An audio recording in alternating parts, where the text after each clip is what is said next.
At approximately 9:30 p.m. on January 22, 2026, officers received an alert from the flock system regarding a black Ford Explorer that had previously fled from law enforcement multiple times.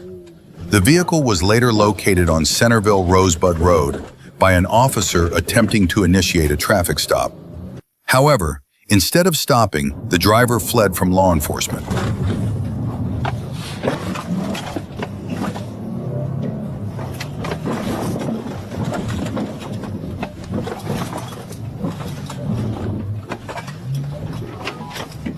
Successful pit, successful pit.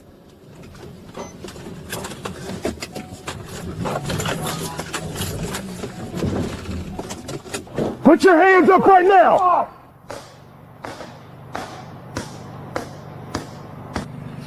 Open your door.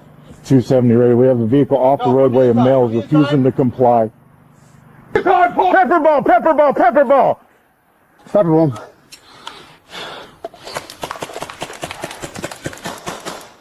Put your hands up and come out of the car now! Okay. Sorry, do you need anything from us? I guess third time's a charm for you, right? You want to keep running from us? Do we get his 39 yet? Yes. Is he 1099? After the pit maneuver, the driver refused to exit the vehicle, prompting officers to deploy tear gas. The driver, Timothy Curry, was eventually taken into custody and now faces charges including aggravated assault on a law enforcement officer, fleeing and eluding, hit and run, reckless driving, and additional related offenses. Charges for aggravated assault against a law enforcement officer. On February 18th, 2026, at approximately 10:26 a.m., Corporal Schwantz was traveling westbound near mile marker 281 on Interstate 40 when he observed a gray Hyundai Elantra with large cracks in the windshield and a broken driver's side headlight. He followed the vehicle onto MLK Boulevard and initiated a traffic stop beneath the I-40 overpass, where the driver initially complied. CFS received. CFS comments added.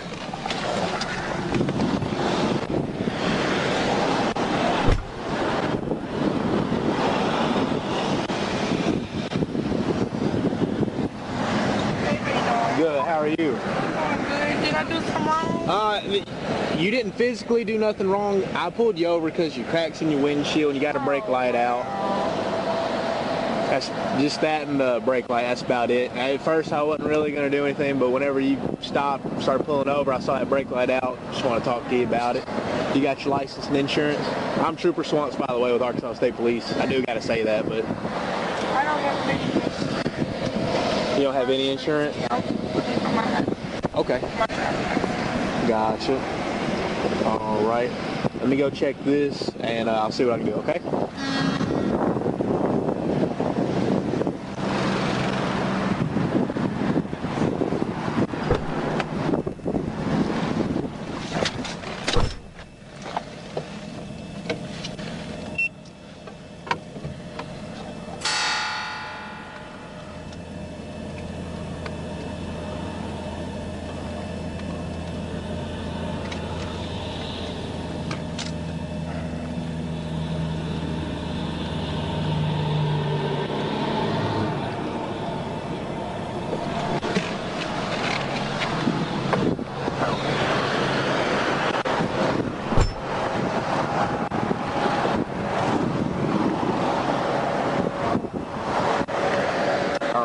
I just got a question for you. Is there any marijuana in the vehicle?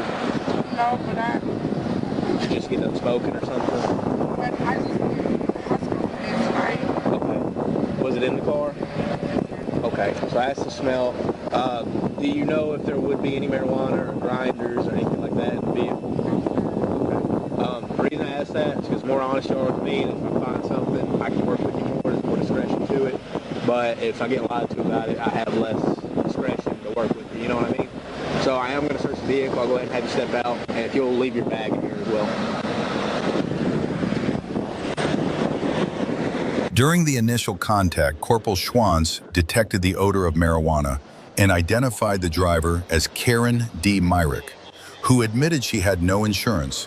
After verifying her information, he approached again from the passenger side and instructed her to remove her purse and step out based on probable cause. As Schwantz moved to a position of cover, Myrick suddenly accelerated and fled the scene.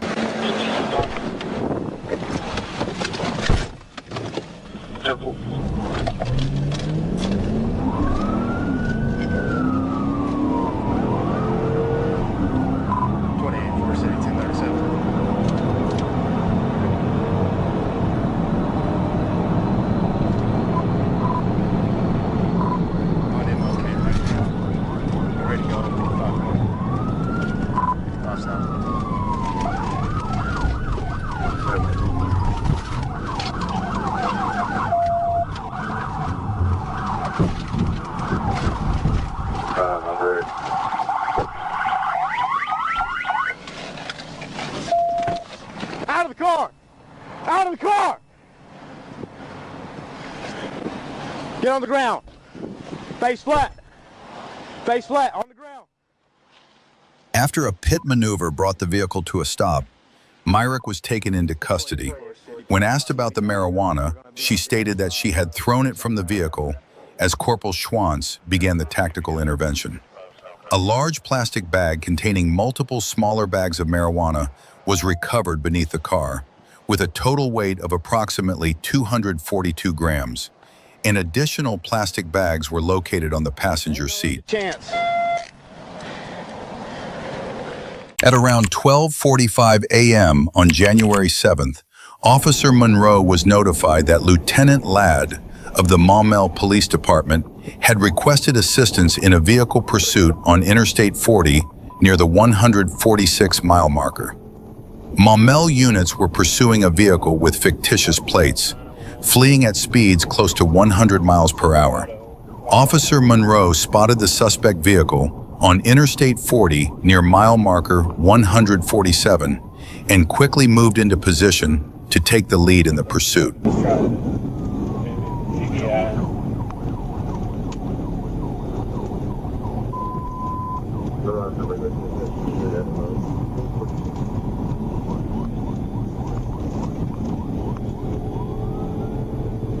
He's down through both lanes.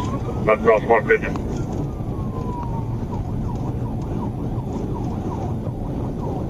Motion work zone for the car down. Passing right shoulder.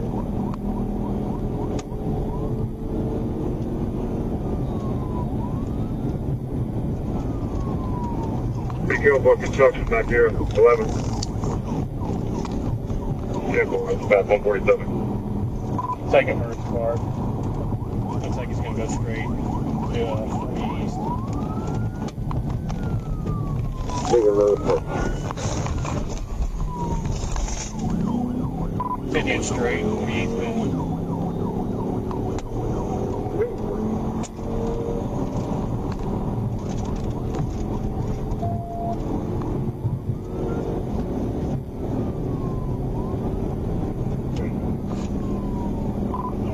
He's at 2,500, and he's swerving back and forth. I'm just on TV out and safe.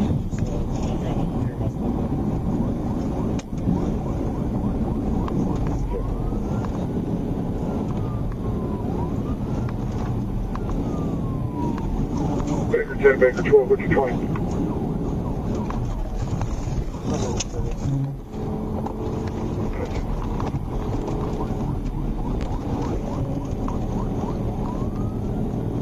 Passing more vehicles all right. Light traffic, speed 110. Taking my gas. Car for a little more southbound.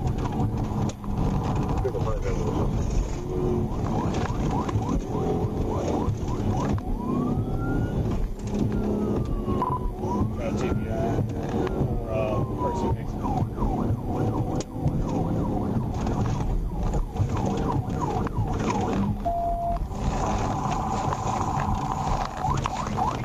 Turning into the Chicken King.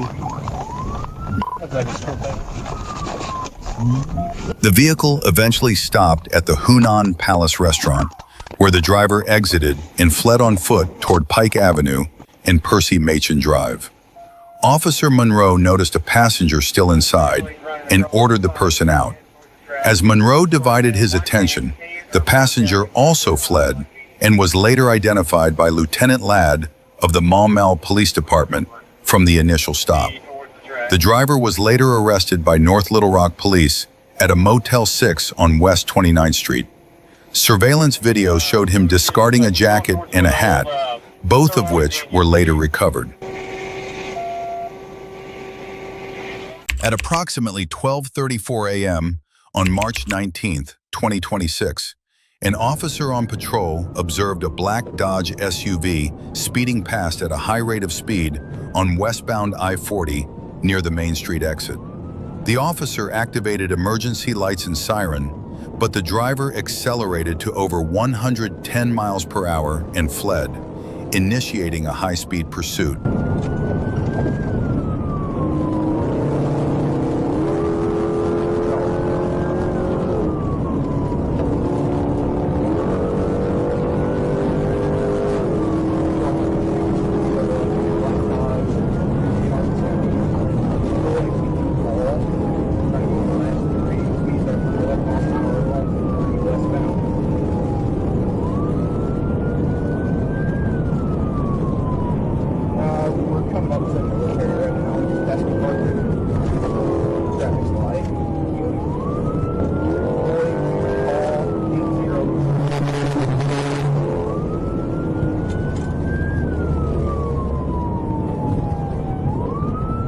Operation, sir.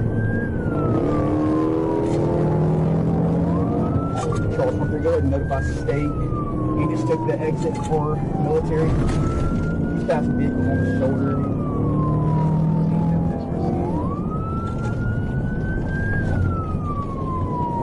Charles 23. He's taking a left onto Charles Boyer, headed toward the military.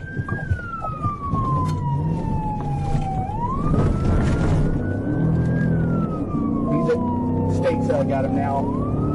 I'm second, state's in primary. Charles 23, we're going to be on military. We're going to be headed south on military.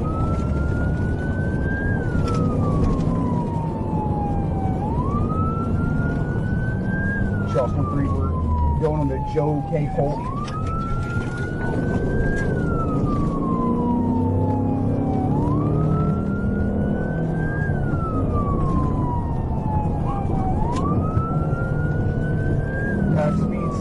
About 80 miles an hour. State's primary, secondary. Wrong side of the state, you're right. Trying to catch up.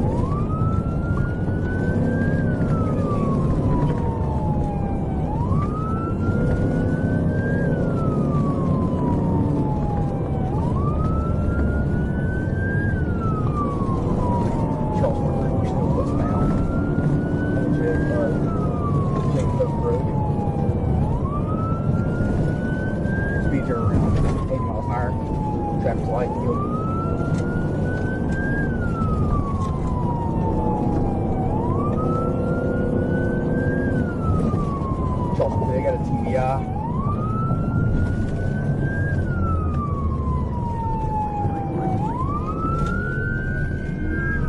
They went through the TBI. They're still headed westbound on Joe Pope. They're getting back onto the roadway.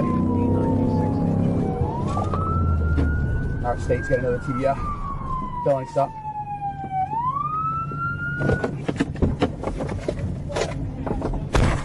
The vehicle then turned onto Joe Pock Road and traveled southwest. After about 3 miles, Arizona state troopers brought it to a stop using a tactical intervention. The driver, identified as Jonathan Roots, complied with commands and was taken into custody. A search of the vehicle revealed a PSAAR-15 located directly behind the driver's seat within reach, with a loaded magazine inserted. Records also showed Roots had a prior conviction for burglary or unlawful entry on July 13, 2022.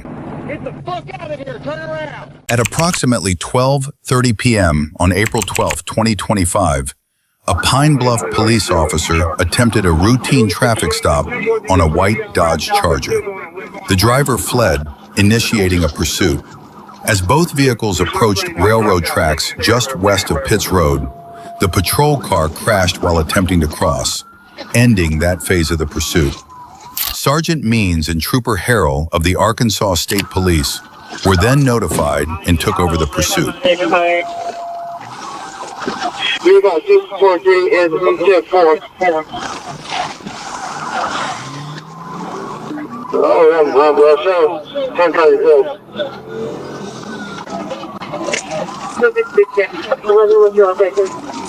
going to be turning on Bearcue. Westbound Bearcue responses.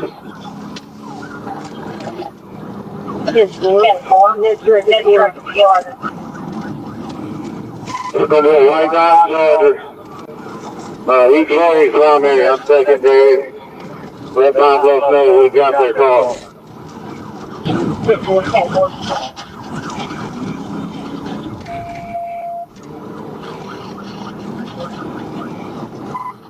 These are approximately 35 close to Hudson.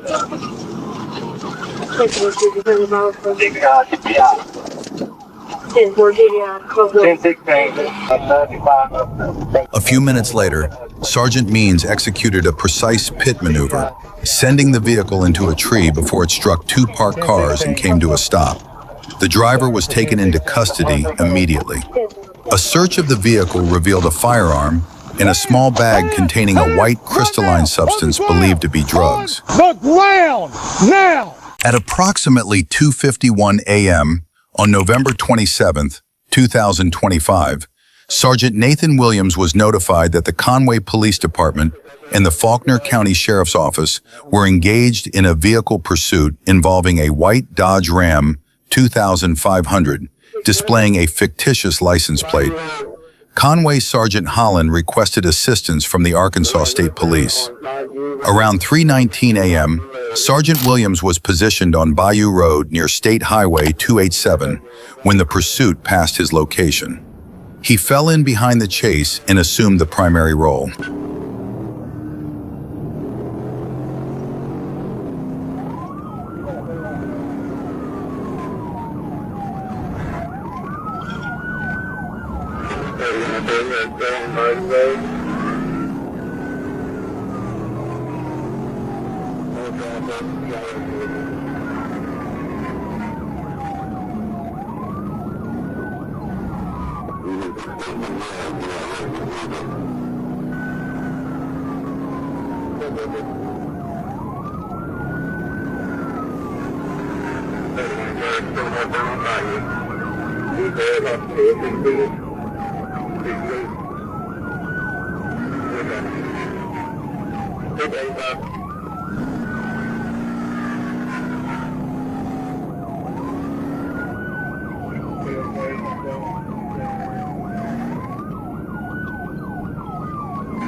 The pursuit had been underway for roughly 30 minutes when Sergeant Williams decided a pit maneuver was necessary to bring it to an end.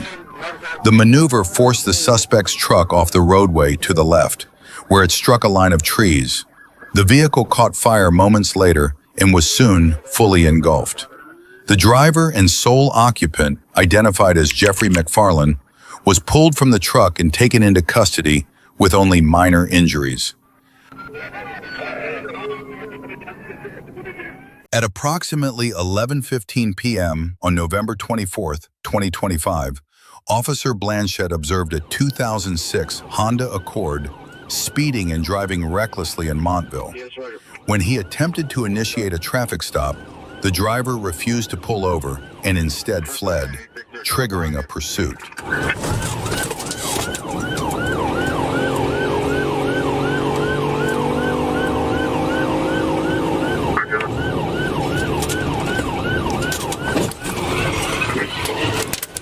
So good pit, and we're going to be continuing speed 35 miles an hour.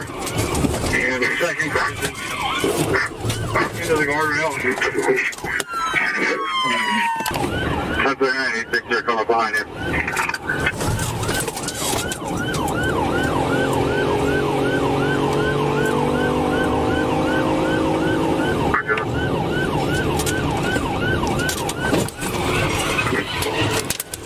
So good pit, and we're going to be continuing speed 35 miles an hour. And the second person into the guardrail. Into the guardrail. Don't move! Don't move! Don't move! Let me see your fucking hands! I will shoot you in the fucking head! I will shoot you in the head! Don't fucking move! Don't fucking move! Fuck out! That's the driver! Don't even fucking move! Shoot you in the fucking head! Don't fucking move! Fucking move! The fuck out! Get the fuck out! Don't fucking move! Don't even fucking move! Get the fuck out! The pursuit reached speeds of up to 120 miles per hour, and with authorization from a supervising sergeant, Officer Blanchette executed a pit maneuver at approximately 75 miles per hour. The vehicle was driven by Jesus Santiago of Manchester, with Tyloin Reddick as a passenger. Both individuals declined medical treatment at the scene and were later charged with multiple offenses related to traffic violations and narcotics, according to reports. At approximately 4:20 a.m. on November 29, 2025, Officer David was dispatched in connection with a missing person case involving Natalia Richard, believed to be driving a silver Toyota RAV4. Dispatch advised the vehicle was traveling northbound on Highway 17 in DeSoto County, and a Hardy County deputy reported it had fled from the DeSoto County Sheriff's Office at speeds exceeding 100 miles per hour.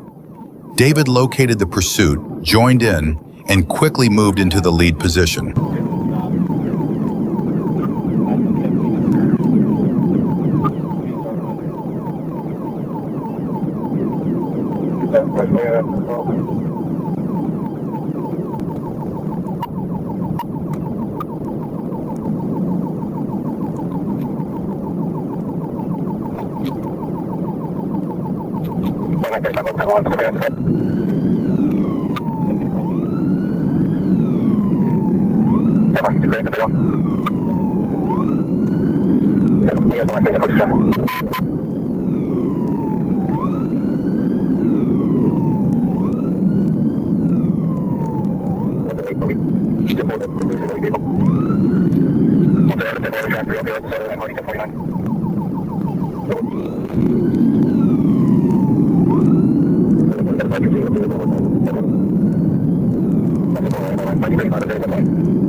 Throughout the pursuit, the suspect maintained speeds between 100 and 115 miles per hour, repeatedly disregarding traffic laws and running red lights at high speed.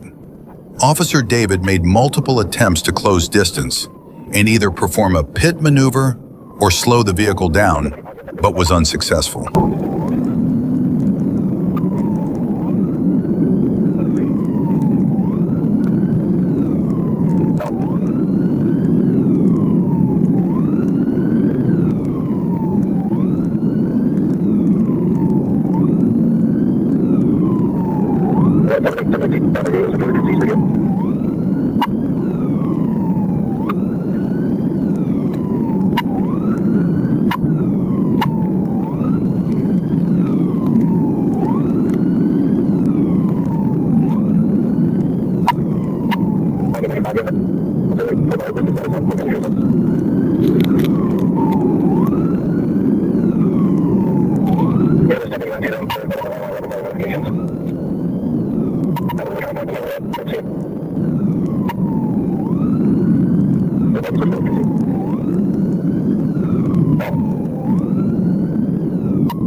Single forward.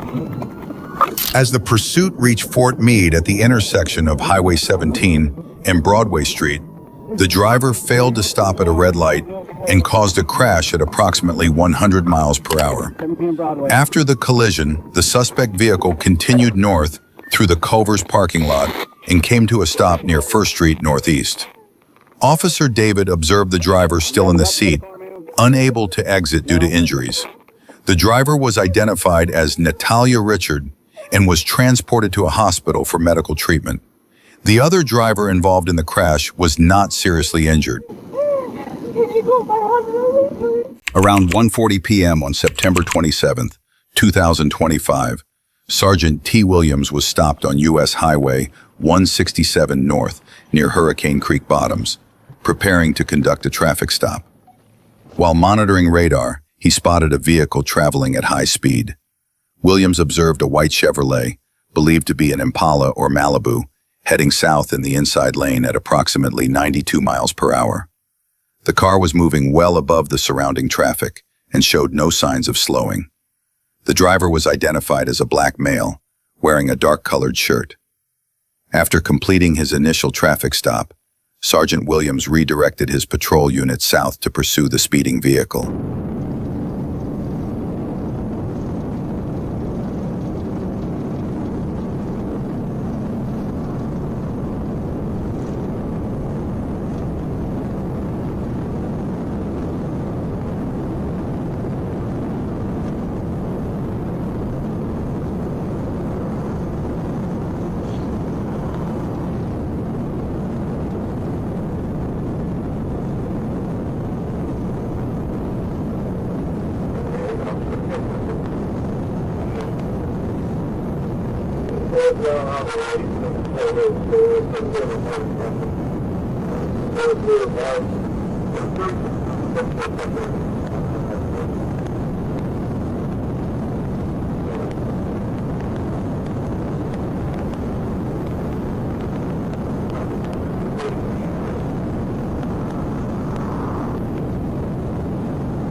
Sergeant Williams caught up to the vehicle just south of Tomahawk Trailers, where it continued traveling around 83 miles per hour in a 60-mile-per-hour zone, changing lanes without signaling.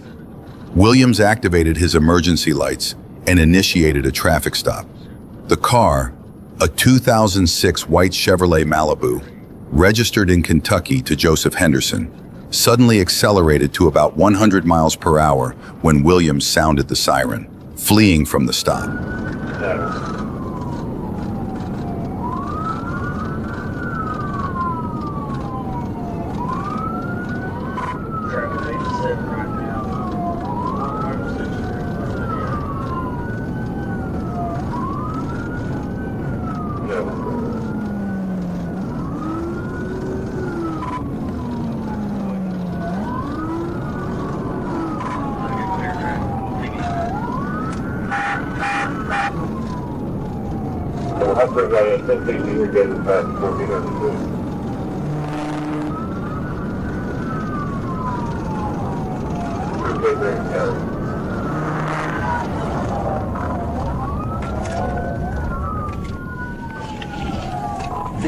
First, go ahead and send ambulance. He's wrecked out.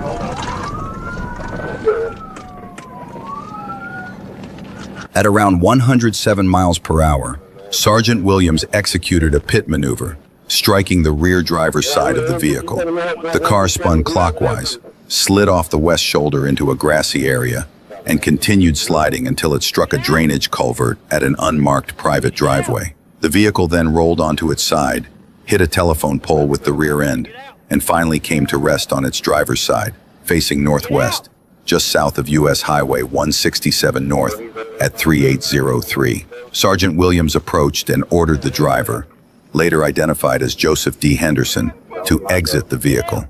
Henderson initially refused and had to be forced out by being kicked to the ground before being handcuffed. Here, get on the ground. Get my fucking women the right. Get on the ground. Constitutional right. It's on video. You're right. It's all on video. Turn around. Put your hands behind your back. Hey, leave you up. You failed to stop. I can look you. Give me your other hand. Give me your other hand. Please. Hey, see if y'all can stop. Turn that car off. What? You want to check me the 4 minute constitutional right. See if you can turn the car off, but that burn up. If it's gonna burn up, why you got me right here? I ain't ready.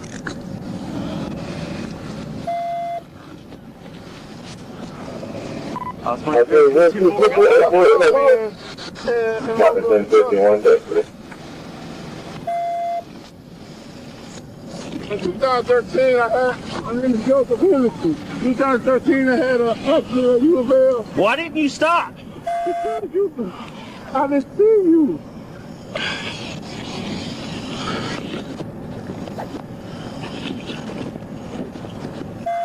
Yeah, I'm good, man. Thank you. During the vehicle search following the crash, Deputy Chief C. Thomas discovered a small plastic bag containing a green leafy substance, suspected to be marijuana. The bag was inside a blue Samsonite suitcase engraved with the initials JDH, which had been ejected from the vehicle and found about 5 feet south of the crash site. The suspected marijuana was collected as evidence. On August 30th, 2025, at around 11:50 p.m., the Leesburg Police Department received a report of property damage on Magnolia Court, where a suspect was believed to have broken into his girlfriend's home before fleeing the scene in a black Honda Accord. Lee County Sheriff's deputies immediately began searching the area for the vehicle. A few minutes later, at approximately 11:57 p.m., Sergeant Hughes spotted a vehicle matching the description traveling southbound on U.S. Highway 19 near Century Road. Sergeant Hughes attempted a traffic stop, but the driver refused to comply and a pursuit ensued. Clear. Well, again, I'm going out with it. Clear.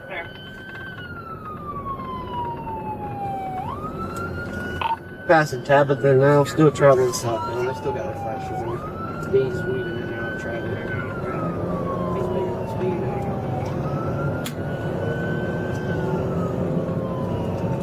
Dude, what do you think?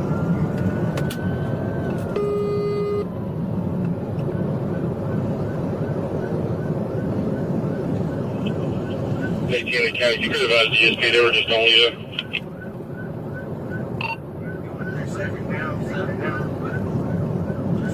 Red light. Speed 90.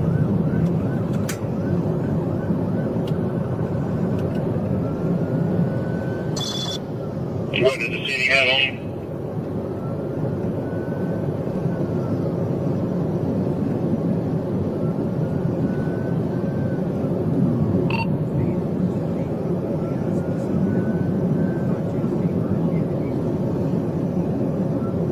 Clear.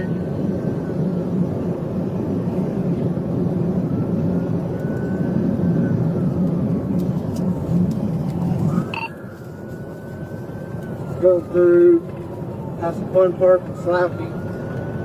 Speed about 100. What does the city have on you? Just turned on Palmer off the Slappy. Speed still 100.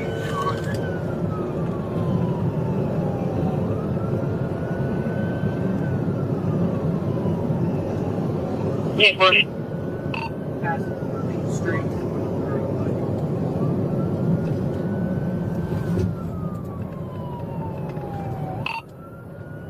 Hey, Taylor County, you tell Leesburg have advised the charge, please.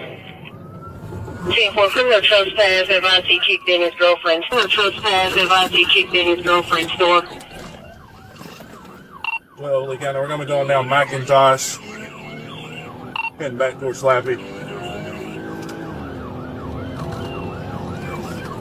10-4. Taking a left on Harding, North Harding. 15, 10-4. 10-4. Really to a stop sign. 10th Avenue. Continue on 9th Avenue. One of y'all calling it out.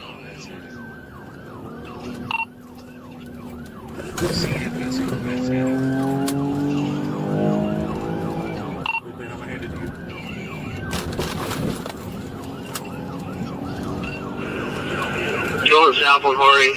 Just went 37. 20 recruited back at you call it out. Negative, I'm directly behind him.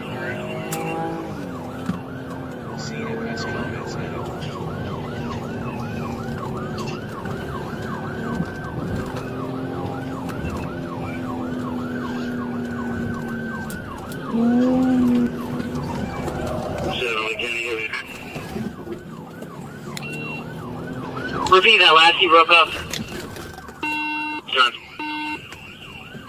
He just wrecked. We're continuing. We taking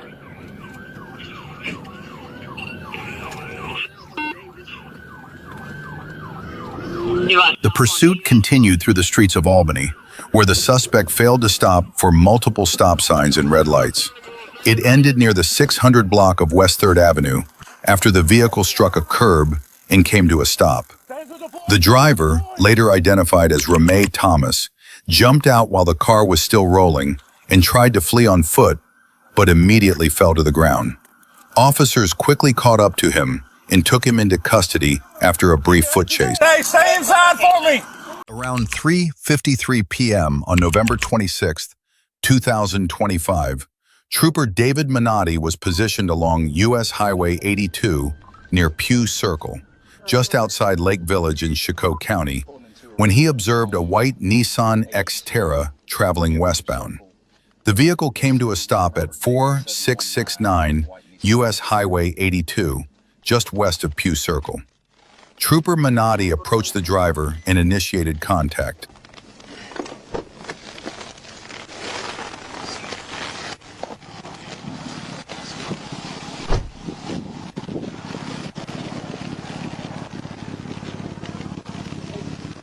How y'all doing? All right. Hey, Trooper United with Arkansas Police. Your tag's coming back to a different vehicle. Yeah, it's Abby's, friend of mine. Okay, you got your license and insurance with you?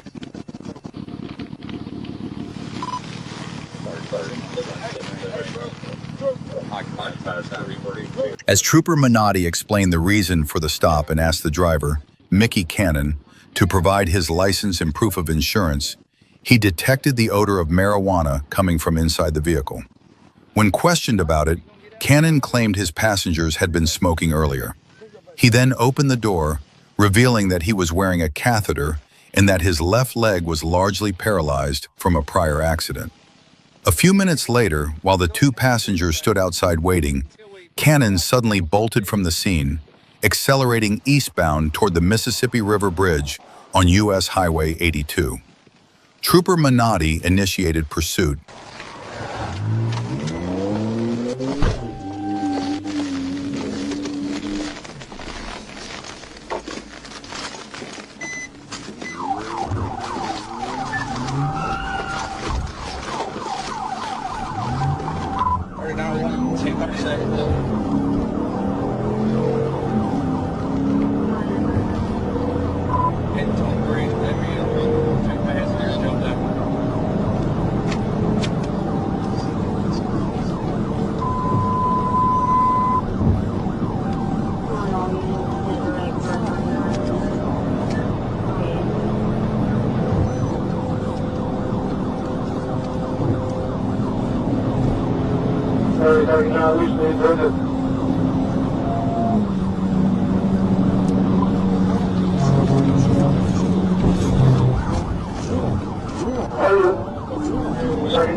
The second pit maneuver pushed the Nissan off the south shoulder, flipping it onto its roof.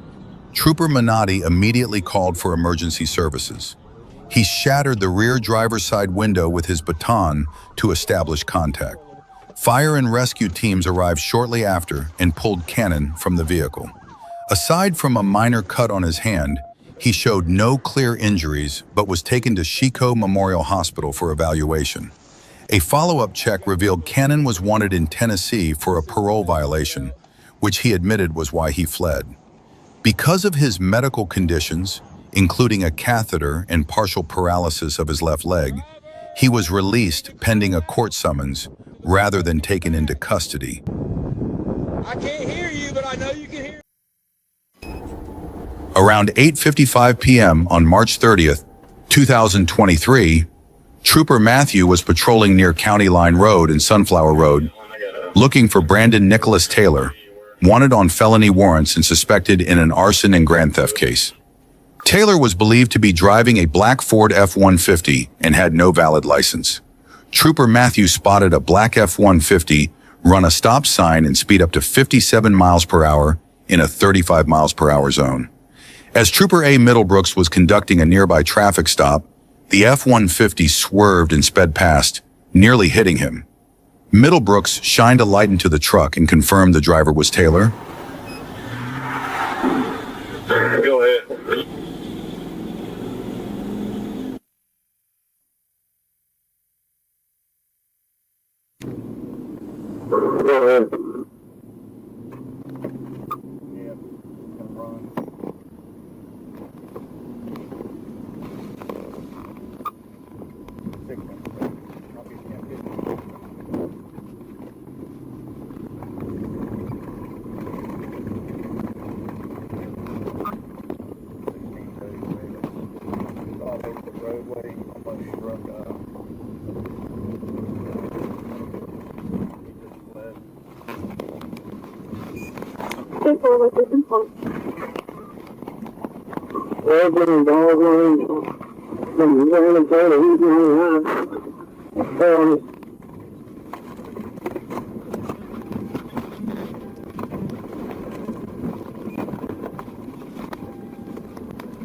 Trooper Matthew tried to stop the vehicle, but it fled at high speed.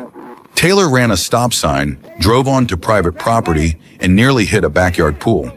As Trooper Matthew rounded a corner, he saw Taylor's truck in a yard blocked by another vehicle. He briefly detained a nearby man, later confirming it wasn't Taylor. Taylor's vehicle was last seen on Scottsdale Road before disappearing from view. Get down here. Hey, tape.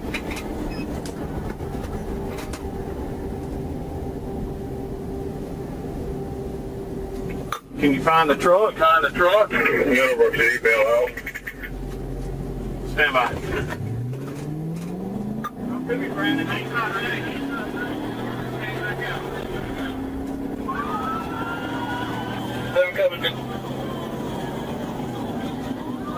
East west.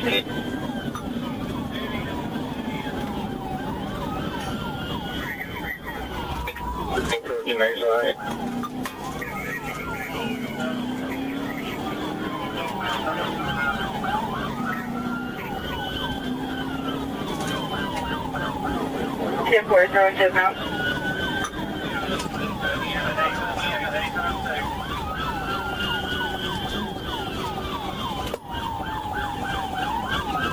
Is he coming out the Old Woodville? Coming down to Andrew Lane. Troopers Sheffield and Middlebrooks re-engaged the pursuit after spotting Taylor's vehicle on Old Woodville Road.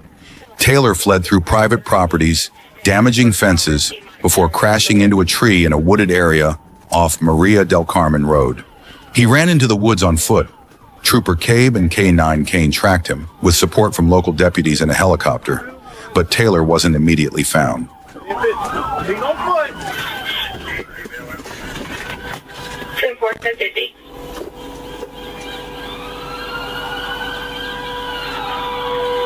We don't have no water. Man, we ended up in nowhere. Oh, I'm sorry.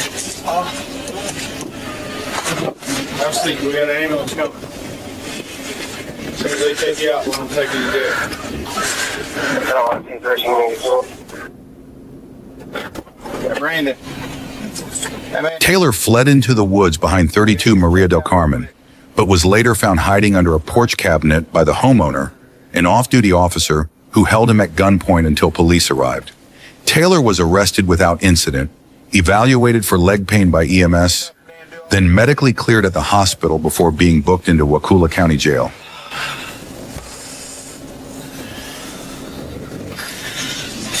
Not gonna stop then.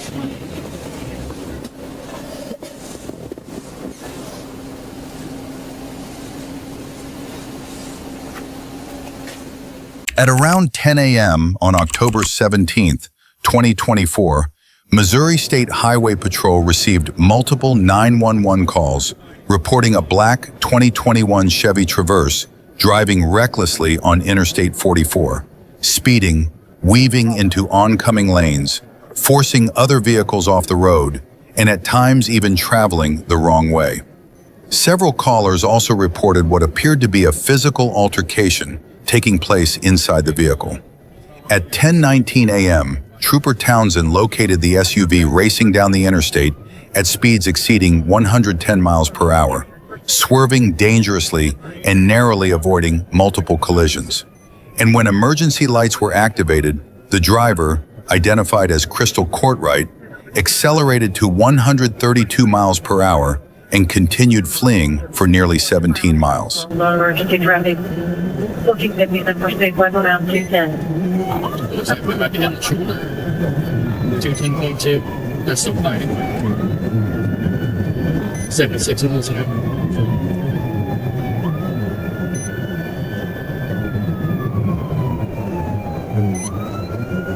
So the vehicle. Probably we're just weaving back and forth. I'm not sure what's going on. We're doing 65. They had their hands on the side of it.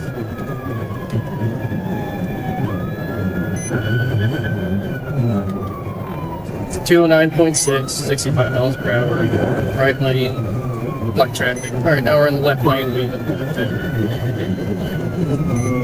Speed back up to 90. Light traffic. Still 6 for all train, it's about 6 to 95. 85 miles an hour. The 2 units and go around what's there. Drive lane.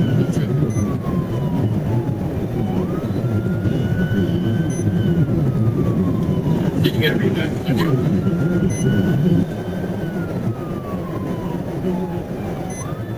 1450, it's showing idle activity. The car leasing of Lebanon on a 2017 GMC that required registration.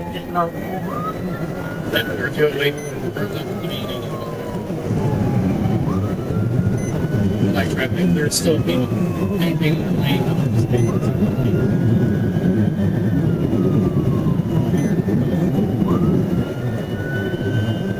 Now I'm speeding under 12 west. That's very light traffic.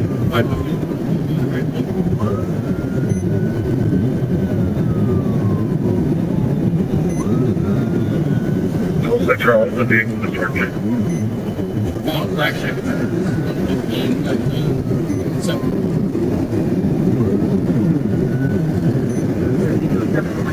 Line triple and triple. When you get to go through, you stop, think of what's the and 6 days.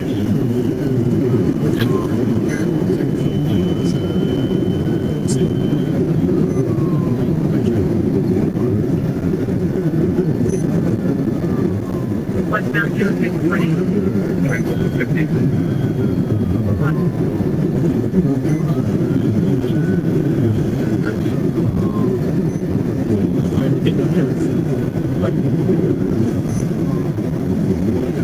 Like it's trying to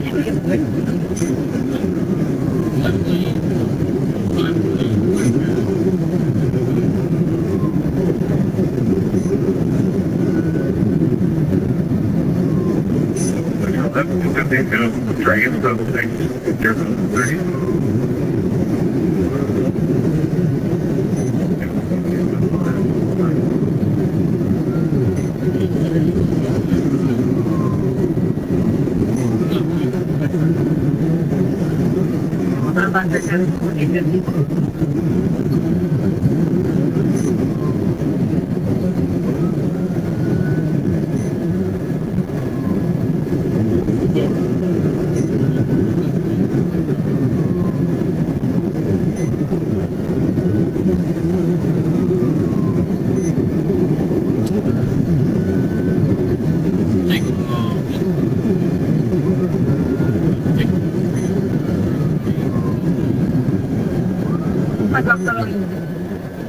Like Mount 3.8, left lane. Better description, they're going to have American flag underneath the license plate. And they're also going to have a sticker.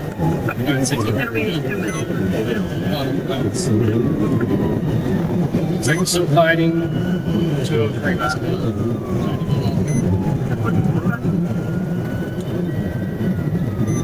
In the minutes that followed, the pursuit continued at sustained speeds above 100 miles per hour, and with traffic at moderate levels, attempting a pit maneuver was deemed too dangerous. At that point, the only viable option for troopers was to stay with the vehicle and try to gradually slow it down while support units moved into position and prepared spike strips ahead. 202.4 westbound left lane to St. James is set up under the overpass of the 195 is fine.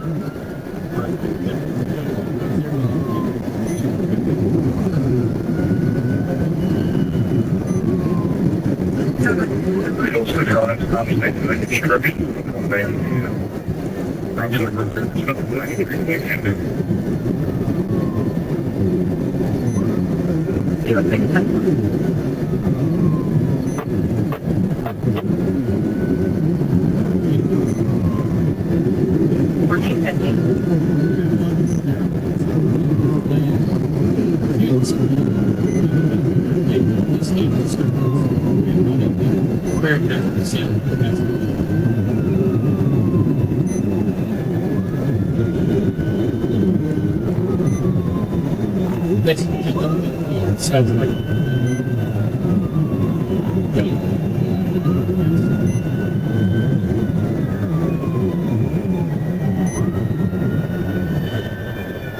Westbound 199 overbound.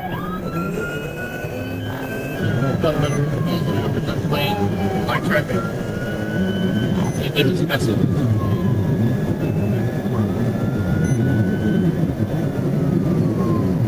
Well, if you want to exit, take 58 Liberty, and then both sides, followed by.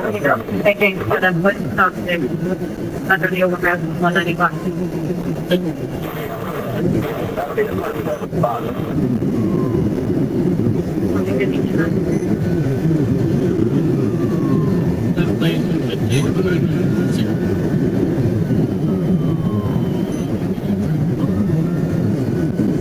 Westbound on the 199 left lane.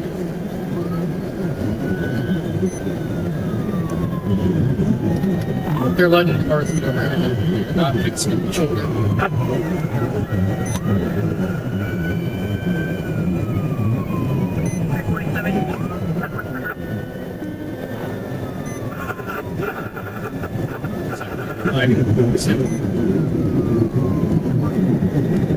If they didn't roll, Not even open the button.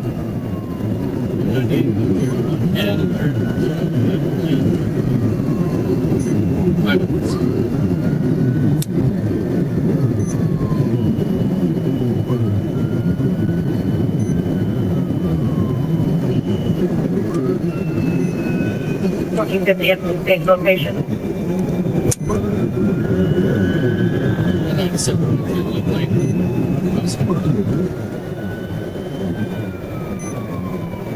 Westbound 197.2 left lane, 100 miles per hour.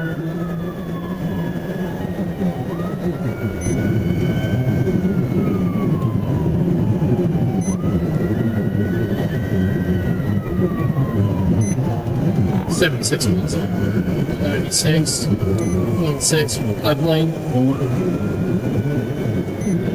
Westbound 196.6 left lane.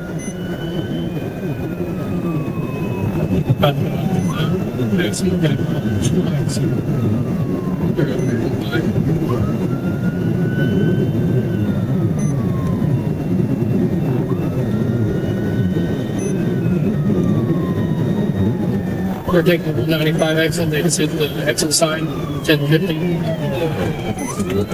They're stopped on the exit ramp.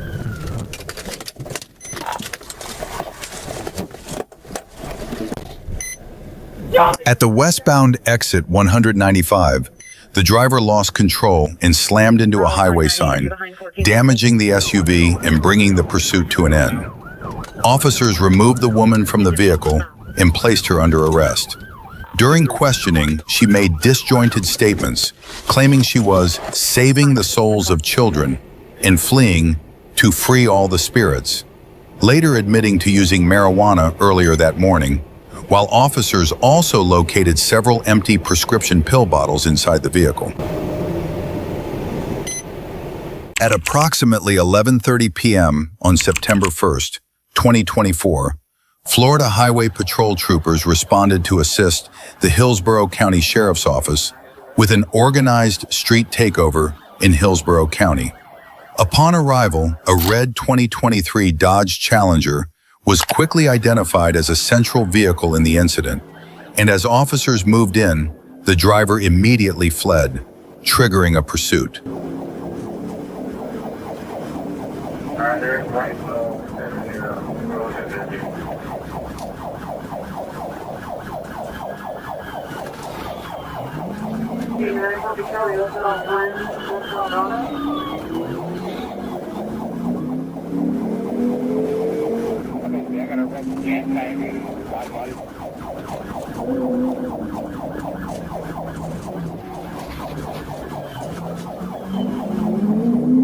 Columbia Hotel, top project facility.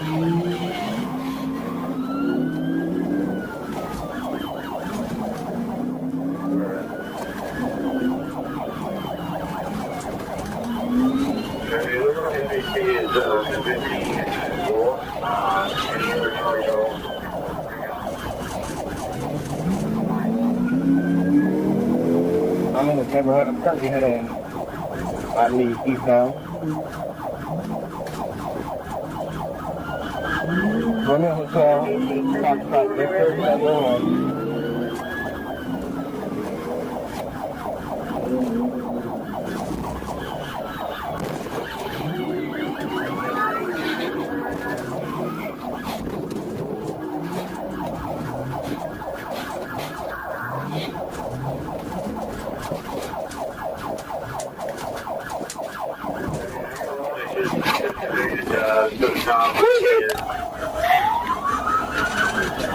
Y'all better start fucking going home.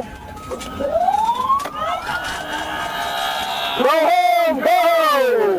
Go home unless you want felony charges. Go home unless you want felony charges.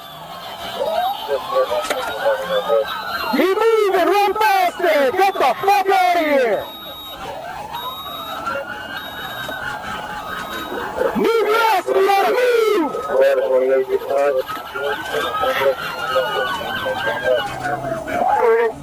Hey, Sergeant, get the fuck out of the way!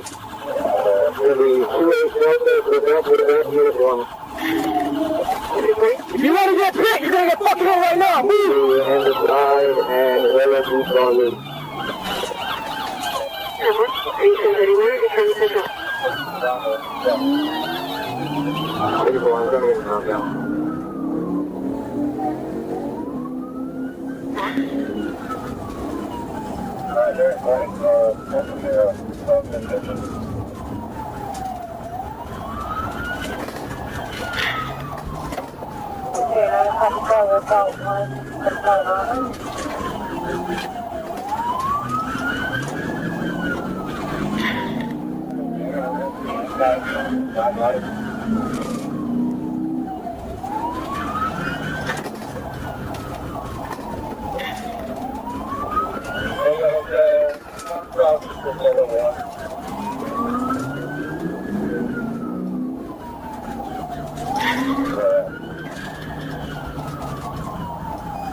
After the vehicle was disabled by a pit maneuver and surrounded, the driver, later identified as Marquis Pinkins, was taken into custody. He was arrested on charges of illegal street racing as part of an organized street takeover and fleeing to elude law enforcement at high speed after crashing into a residential home while attempting to escape. On June 20, 2019, around noon, Troop A Communications reported that Saline County deputies were actively pursuing a vehicle eastbound on Interstate 30 near Geyer Springs Road. The suspect, identified as Ricky Pennington, was wanted on an outstanding felony warrant. Earlier that day, the Bryant Police Department had also attempted to stop the same vehicle. By 12:08 p.m., Trooper Harris spotted an unmarked patrol unit in pursuit of a Chevrolet Impala with emergency lights activated. He and Trooper Rome entered I-30 east from the Geyer Springs Road ramp to assist. 1 minute later, Trooper Harris moved into the lead position, with Trooper Rome following as secondary.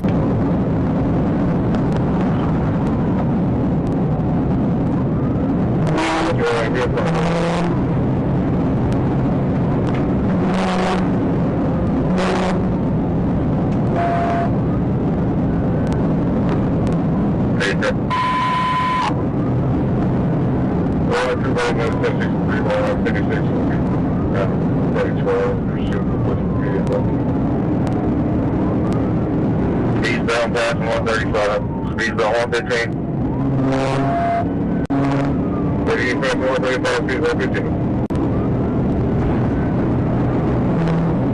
Traffic conditions. Medium to heavy. Now he's on the outside shoulder right now, fast. Medium to heavy traffic on the outside shoulder traffic. No, traffic looks like it's... The pursuit on I-30 East reached speeds over 100 miles per hour, with the suspect weaving through traffic and using both shoulders to pass. Trooper Harris followed on the inside shoulder, lights and sirens on, warning drivers as the suspect showed no regard for public safety. Coming up on 140, on 95, 100. He's right there on 140. Got an 8-4. There's a National Guard helicopter that's got to have them pursuit. Yeah, National Guard helicopter is out of pursuit.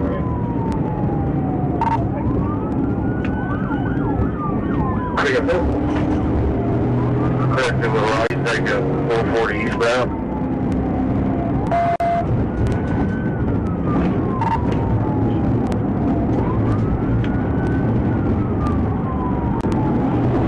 If there's two of y'all, one of y'all top and the other one control. The high-speed chase continued as the suspect exited I-30 onto the eastbound I-440 ramp. While attempting to pass on the left, Pennington struck another vehicle. Despite blowing a tire in the crash, he kept driving recklessly at speeds over 100 miles per hour. Behind us. Stop and check on us. We have a vehicle. I believe he just hit the toe of the road. Come back behind us.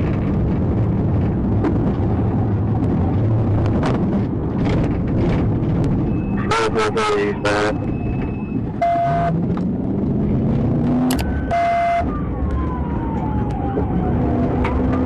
Talk to you behind us.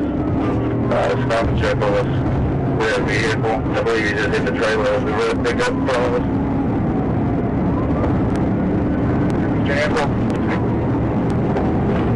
Still 440 eastbound. Still 440 eastbound. Press our number. 835.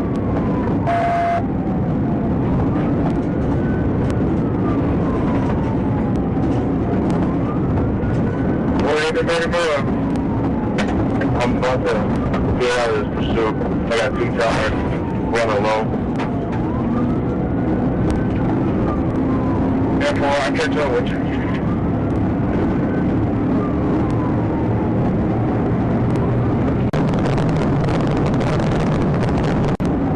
Okay, 856. Go ahead. Here's a cop here.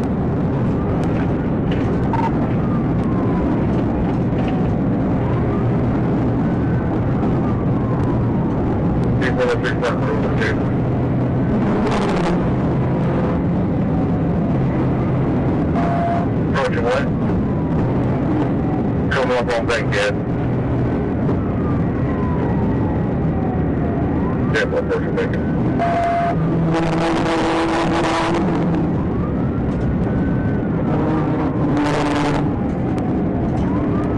835 to 32, pull back if you need.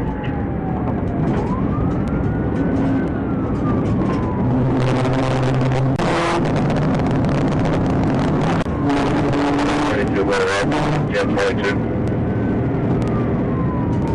Beautiful. 835 on. We continue 40 eastbound. Driver regulars. Right now, we coming up on push.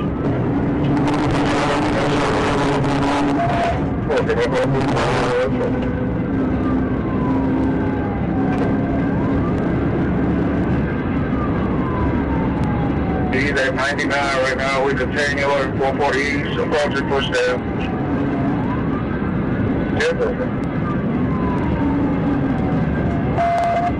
In the minutes that followed, despite a damaged tire, The suspect's speed showed no signs of slowing. He continued driving at 90 to 100 miles per hour, occasionally exceeding 110 miles per hour, clear evidence of his reckless determination and refusal to surrender.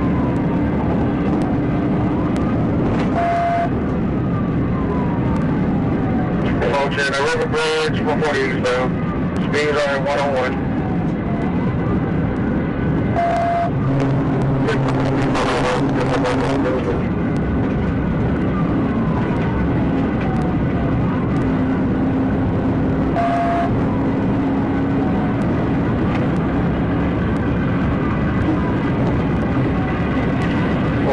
Just past the River Bridge. Coming up on highway, coming up on 165. Yep, 165. Man, almost lost control. 56, Pico. We just down 67.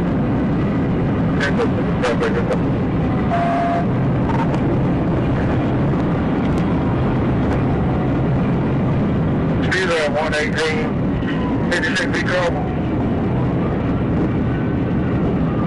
Speed at 118, along the lane, continue for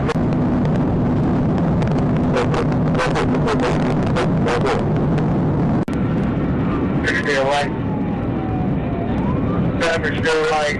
Vehicle like he got a right rear tire blown out, right rear tire backing up.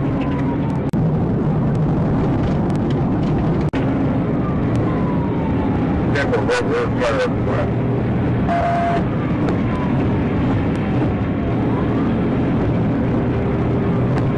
Man, they can stand over the tank 44. They drive a little reckless. Speed at 102. Traffic is beginning to get heavy.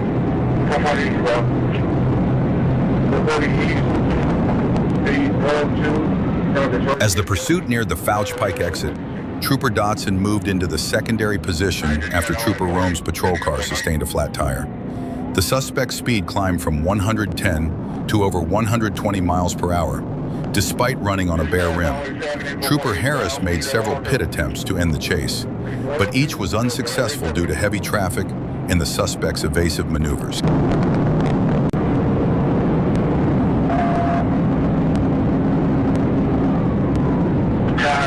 Celebrate.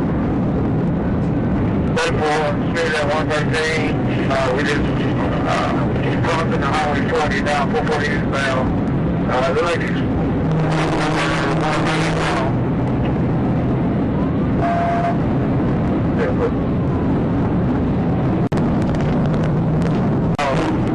Speed at 111.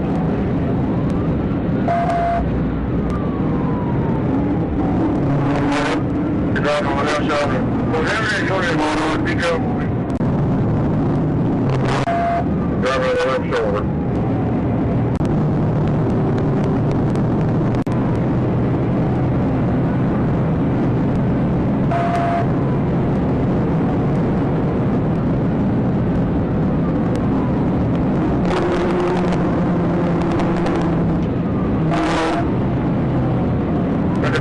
Eastbound speed at 121. 56 like he's going in for a bid.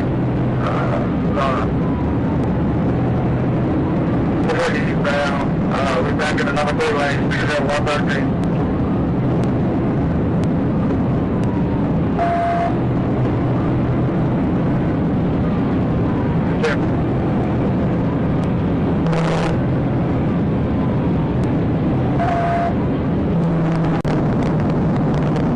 Speed at 114, up on 167.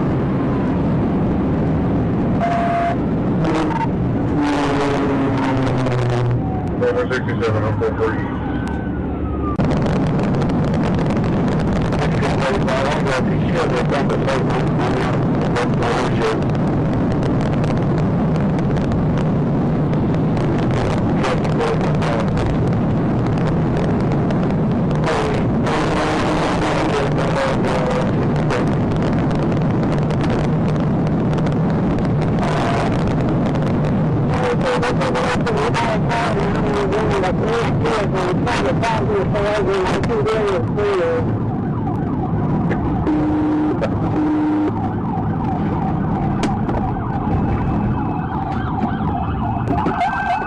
Ultimately, at around 100 miles per hour, the suspect lost control of the vehicle, which slammed multiple times into the concrete barrier before coming to a stop. Officers quickly moved in with weapons drawn and successfully took both occupants into custody without further incident. The Saline County Sheriff's Office assumed control of the arrest, and Ricky Pennington was formally charged.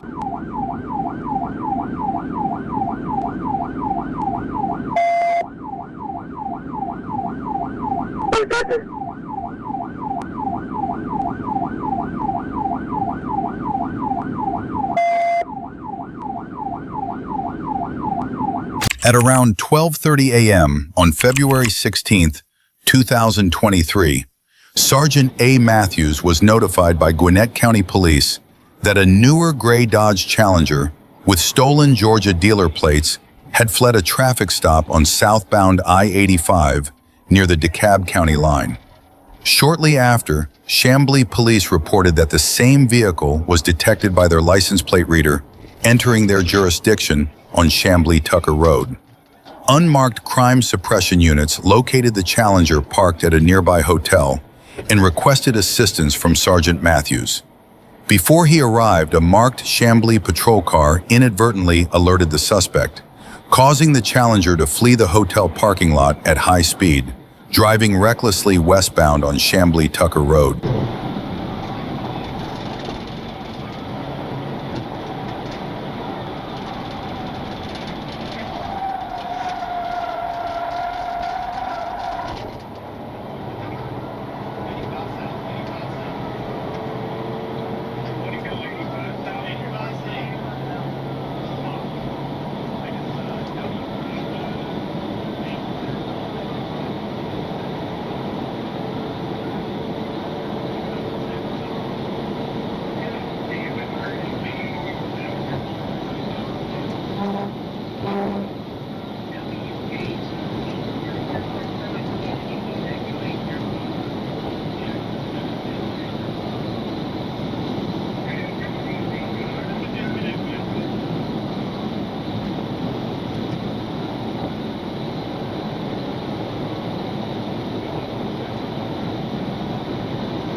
Okay.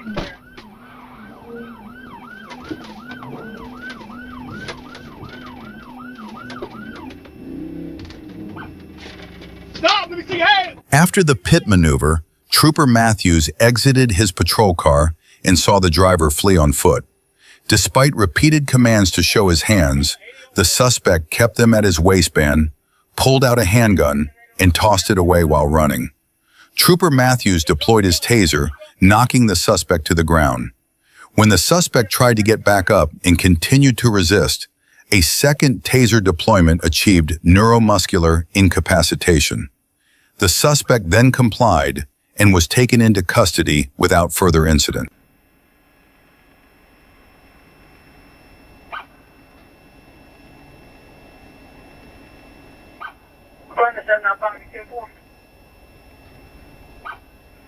At approximately 5:02 p.m. on March 5, 2024, the Little Rock Police Department contacted Arkansas State Police Troop a dispatch to request assistance in a pursuit involving a stolen white Nissan Altima. The chase was taking place in the area of Roosevelt Road and Springer Boulevard, heading southbound. Trooper Bird responded to the area of Interstate 440 eastbound at Springer Boulevard and joined the pursuit.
Back on 440 East. Get back on 440 East. Over. 46 Rock on primary.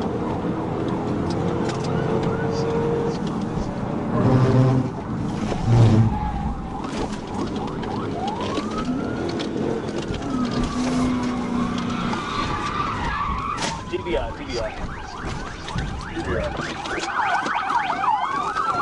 The vehicle re-entered Interstate 440 eastbound, where Trooper Bird took over as the lead unit in the pursuit. As he closed the distance, the driver attempted to avoid a TBI by braking and swerving left. Despite the evasive maneuver, Trooper Bird successfully executed the TBI, forcing the Nissan off the roadway to the right, where it came to a complete stop. The driver was taken into custody without further incident. Officers from the Little Rock Police Department assumed custody and charged the suspect with the following offenses: theft of property, $5,000 to $25,000. Felony fleeing in a vehicle with substantial danger of death. Open container of alcohol in a motor vehicle. Around 11 p.m. on March 29, 2025, North Little Rock Police requested assistance from the Arkansas State Police in pursuing a vehicle traveling over 120 miles per hour without headlights. Trooper Lucas soon located the vehicle and joined the pursuit near the 145-mile marker. Just past the 144, speed's over 100, catching up right now.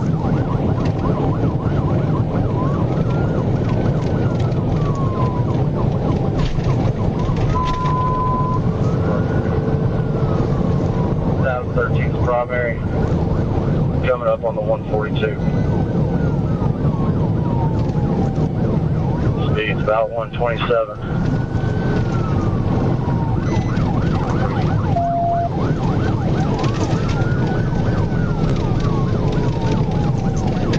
120. Go ahead westbound.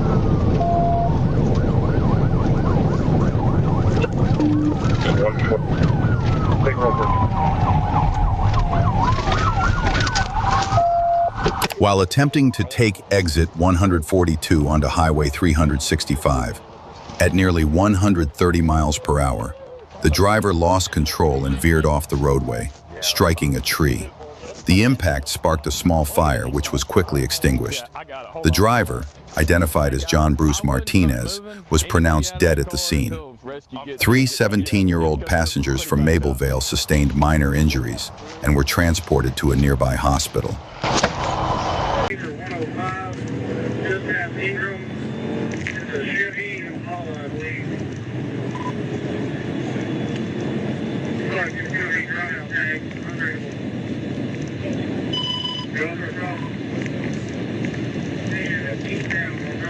In the early hours of January 26, 2025, Trooper Wright received a report about a white Chevrolet attempting to flee from law enforcement. Acting swiftly, he sprang into action and began searching for the vehicle. The driver had been identified as speeding and recklessly evading police at dangerously high speeds.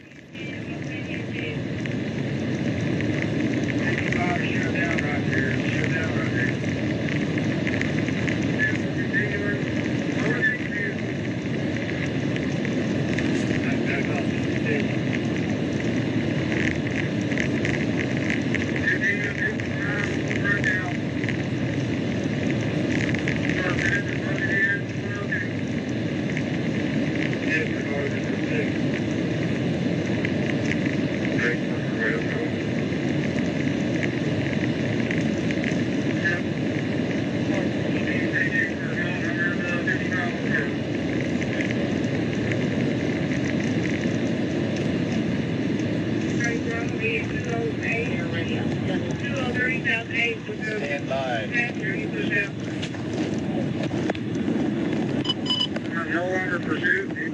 After a few minutes of searching, Trooper Wright spotted a vehicle matching the description.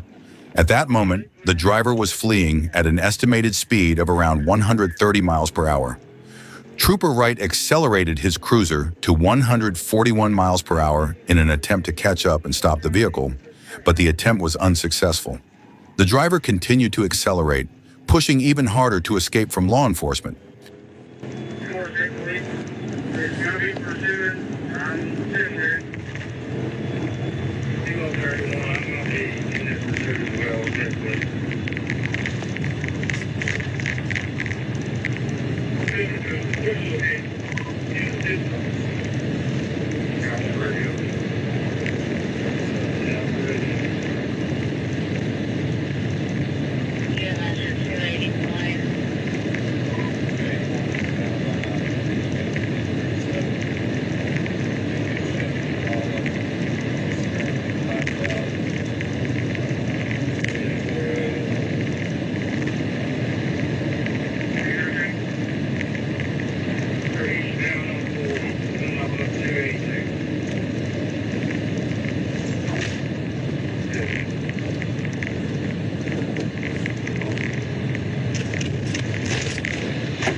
TBI.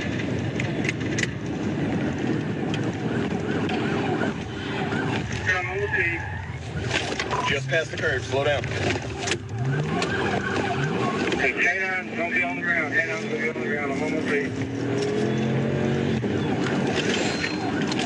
Here, about the 285. 285.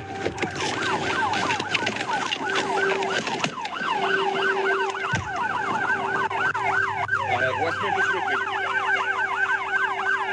Show me your hands! Realizing the driver had no intention of stopping, Trooper Wright executed a tactical vehicle intervention maneuver, causing the suspect's car to spin counterclockwise before coming to a halt. The driver, later identified as Darjuan L. Head, jumped out of the vehicle, leapt over the median, and attempted to flee on foot. However, officers quickly apprehended him just a short distance away. Upon searching the vehicle, police discovered a loaded handgun positioned right next to the driver's seat.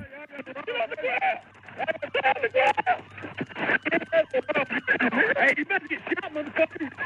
Get out! Get out! Hey!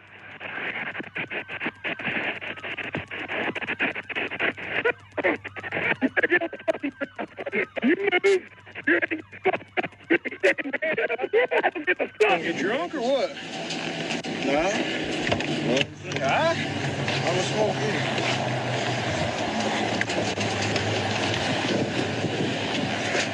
Hey!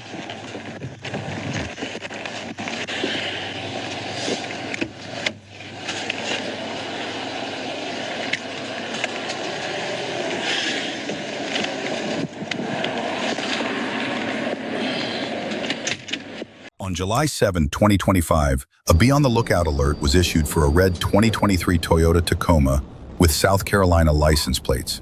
The vehicle was reportedly being driven by its registered owner, Mr. Thomas, who was considered armed and had made threats. He was identified as a deserter from a naval base in South Carolina, prompting the Naval Criminal Investigative Service to track his phone and provide real-time location updates. The vehicle was spotted on Interstate 40 East near mile marker 131, where one trooper began trailing it while awaiting backup. Near mile marker 135, additional units arrived, and all patrol vehicles activated their emergency lights and sirens in an attempt to stop the vehicle.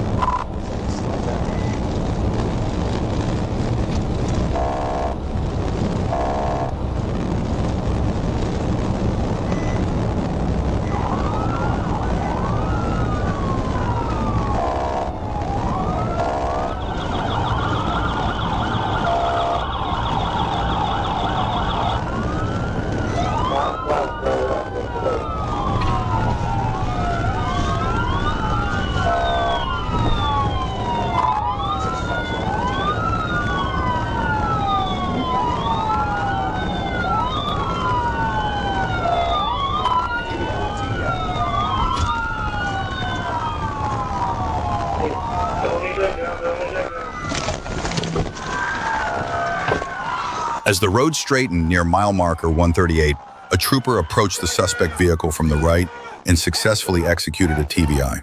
The truck spun sideways and came to a stop parallel to the interstate. All responding units conducted the stop based on traffic violations. Mr. Thomas complied with verbal commands and exited the vehicle with his hands raised. He was taken into custody without incident. A Glock 19 handgun was found on the driver's seat with a round chambered. A half-empty bottle of Jack Daniel's Tennessee Honey Whiskey was also located on the passenger seat. Any passengers or anything? No, I'm here with the drone, so 132 if you need me.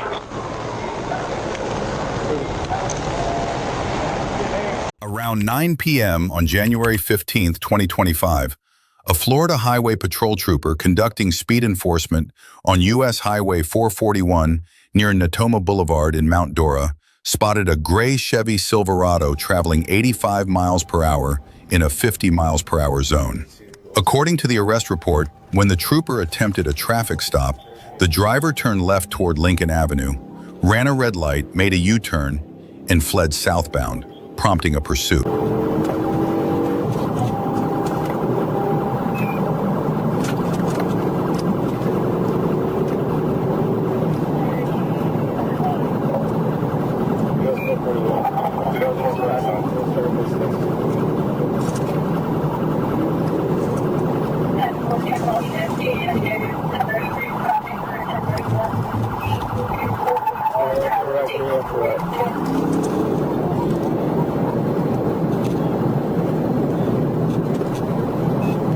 During the pursuit near Ola Beach Road, troopers performed a successful pit maneuver, causing the suspect's vehicle to overturn onto the north shoulder of U.S. Highway 441, also known as Orange Blossom Trail in Orange County.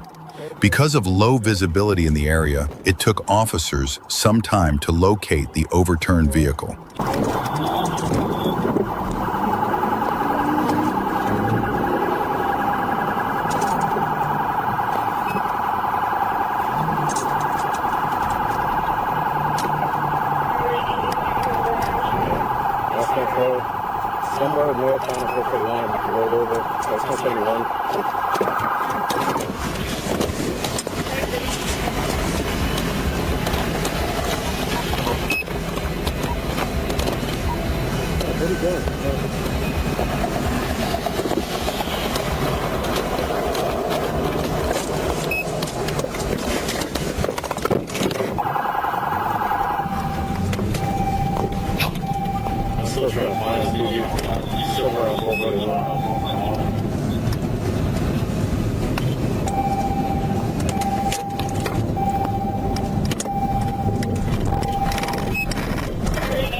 The driver was identified as 21-year-old Corey Michael Wakefield, who suffered serious injuries, including a broken leg and a heavily bleeding arm, after crashing a stolen 2014 Silverado during a high-speed pursuit.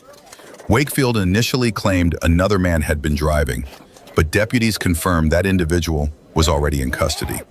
Wakefield ignored repeated commands and was found in possession of his Florida ID, $337 in cash, a debit card, 14 alprazolam pills, 9 clonazepam pills, and a white powder, later confirmed to be a mix of cocaine and fentanyl.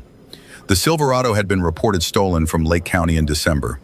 Wakefield now faces multiple charges, including possession of controlled substances, grand theft auto, aggravated fleeing causing injury or property damage, reckless driving, resisting without violence, providing false information to law enforcement, and driving with a suspended license.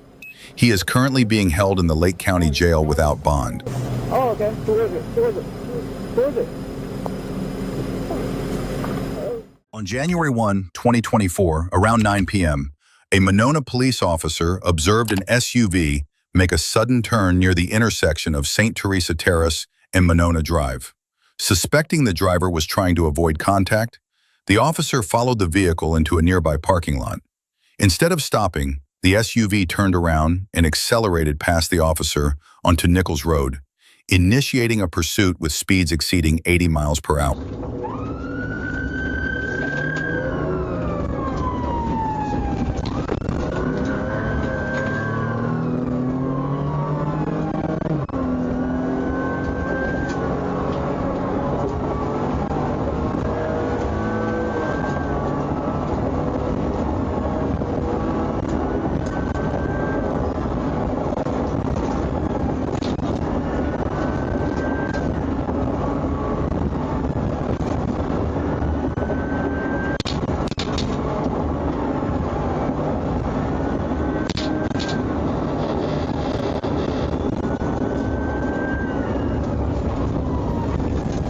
The suspect vehicle then ran a stop sign before crashing into a tree.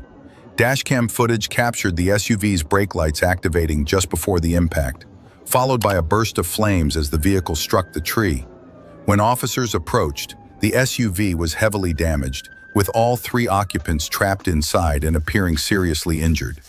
Officers quickly broke the rear window to begin extracting the victims from the vehicle. I got it.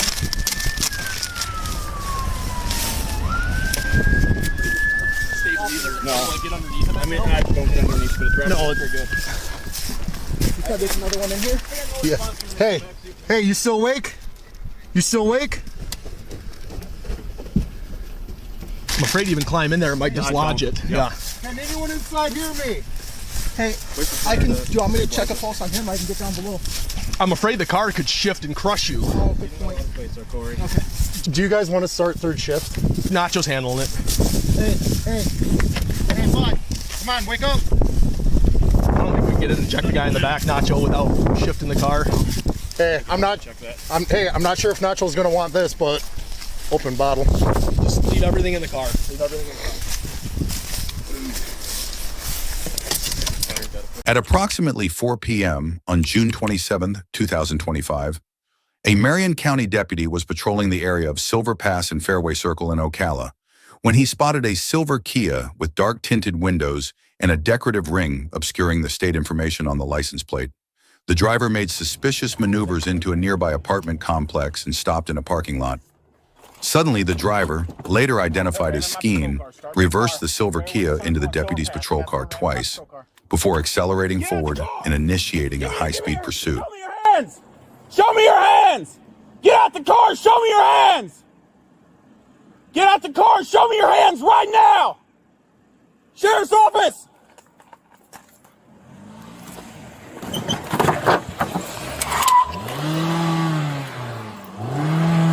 Get out the car!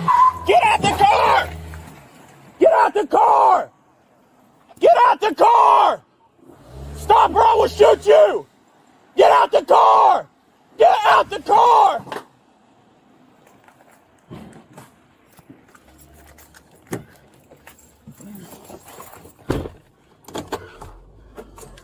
$6403, man, they just tried to ram me.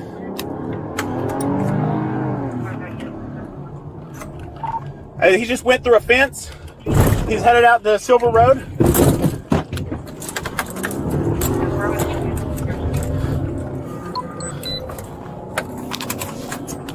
Silver four-door made a left on Silver Road. Silver four-door left on Silver Road.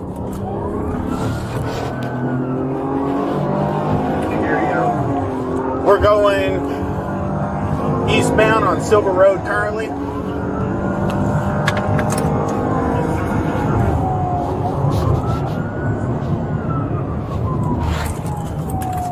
I do believe he was trying to run me over at one point, Marion.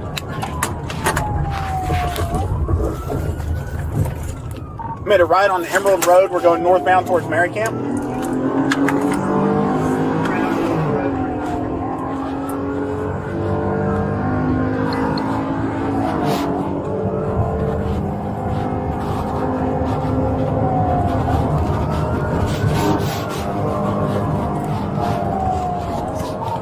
Man, we got 70 miles an hour, about to come out of Mary Camp.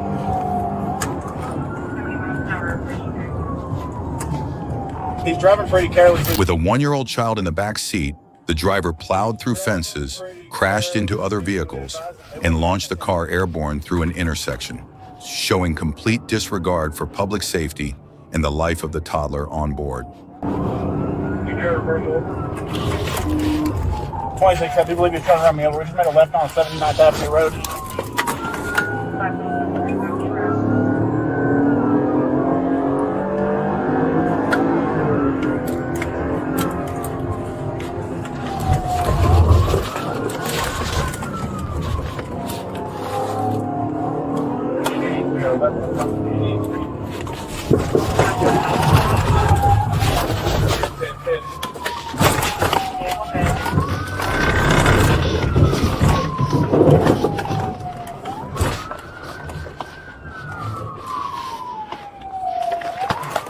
The pursuit only ended when the deputy executed a pit maneuver near Southeast 88th Street, forcing Skeen to flee on foot into a nearby wooded area.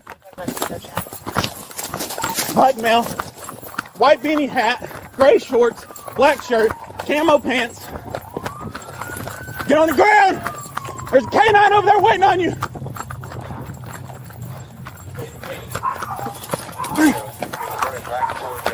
Taser!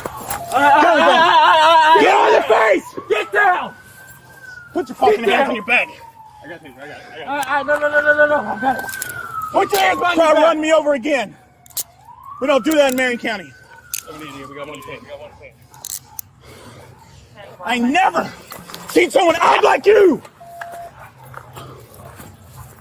On Tuesday, October 8, 2024, at about 12:58 p.m., Trooper Haley was in the parking lot of the York Girls Drasco Cafe when he spotted a white Ford Expedition with Arkansas plate AWL50X. A registration check showed the tag actually belonged to a pewter 2000 Chevrolet Silverado 1500, not the Ford. Haley pulled in behind the vehicle and activated his emergency lights to initiate a stop, but the driver circled the cafe and turned north on State Highway 25 toward Concord. When Haley activated his siren, the driver refused to stop and sped off, initiating a pursuit.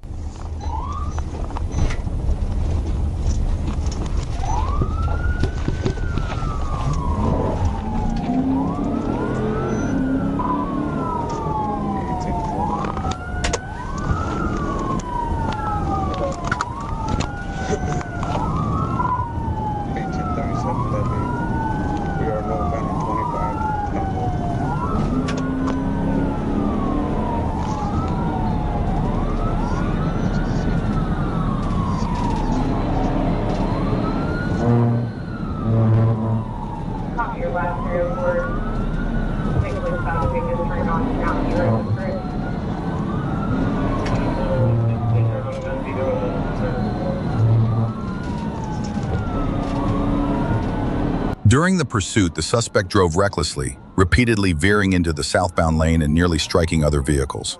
After passing the Highway 5 intersection, Trooper Haley found conditions safe enough to attempt a pit. The first pit spun the suspect's vehicle, but the driver quickly regained control and continued northbound.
On the third attempt, Trooper Haley executed a successful pit, forcing the vehicle into a roadside ditch. After the maneuver, the suspect drove south through the ditch and across a yard before finally stopping near a tree line. The driver jumped out and fled on foot, but Haley pursued him about 200 yards into a nearby field, where he was taken into custody without further incident. The driver was identified as Adam Brackett. A search revealed a clear plastic bag containing 1.9 grams of methamphetamine in the pocket of his jeans.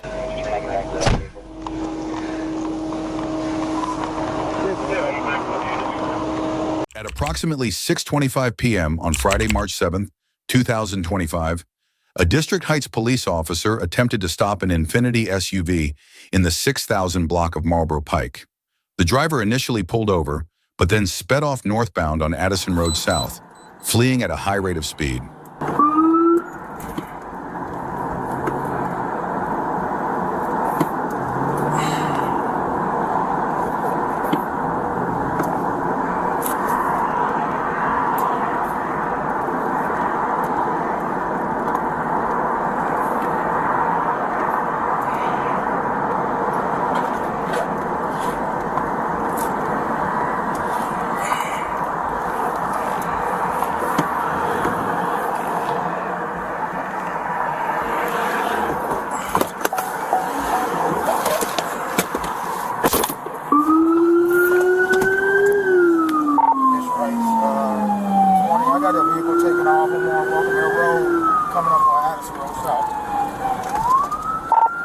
Infiniti SUV. You got a tag? That's the tag I gave you. So on Addison Road South going towards Ronald. Copy. We put dispatches. I don't know what tag you gave us, unfortunately. 28, I got eyes on that car. Addison Road South going down towards, we have 999.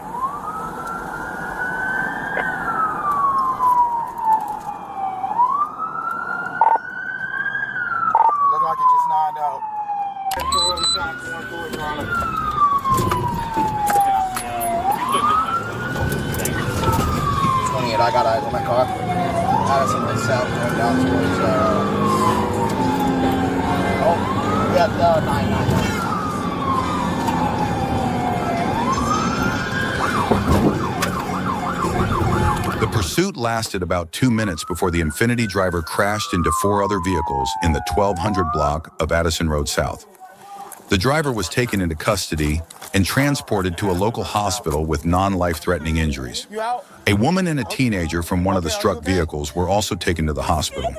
The woman was treated for non-life-threatening injuries, while the teenager was later pronounced dead at the hospital. Occupants of the other involved vehicles remained at the scene with minor injuries. I'm direct. Just for verification, is being secured? Yeah, okay, this is 101 in Addison, correct? Yeah, they'll see all the lights. Yeah, they'll see all the lights. Alright, who else? Sorry, I'm in the dark. At about 10:25 p.m. on August 29th, 2025, an officer attempted to stop a suspected drunk driver after spotting a vehicle going the wrong way down a one-way street in the downtown area. The car initially pulled over, but then suddenly sped off, sparking a high-speed chase. Officers briefly lost sight of the suspect after a short pursuit. Another officer soon relocated the vehicle, reigniting the chase through downtown toward the River Road and North Meridian area, where the suspect was lost once again. At that point, a K-9 officer patrolling nearby was unaware that danger was quickly approaching. Yeah, it's on number 1, we're going up to River Meridian. Speed 3, traffic light, roads are gray. Call on number 2. Northbound on Meridian from the bypass. Northbound Meridian from the bypass. First state and check for airports. Going underneath the bridge, going towards Red Mire. Alright, bridge. Leave it Edward 9116. Okay, 579 for it.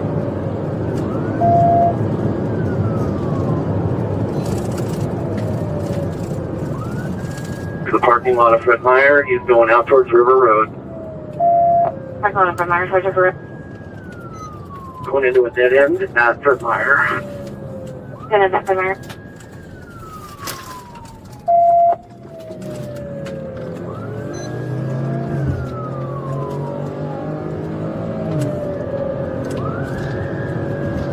Northbound through the parking lot, going back out towards the road that goes underneath the North Meridian Bridge. Copy, back from the parking lot towards the bridge. The pit not successful, he's continuing on under the bridge, coming back up to northbound North Meridian. Copy, back up to North Meridian. 370 number 1, he's going the wrong way. All the way down the North Meridian, going towards River Road. North Meridian, towards River Road. Should I call it?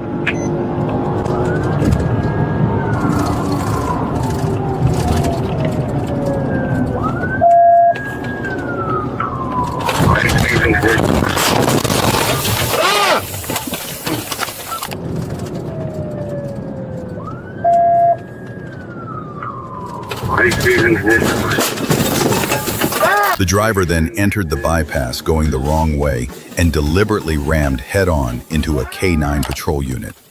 The impact disabled both vehicles, and the patrol car erupted in flames.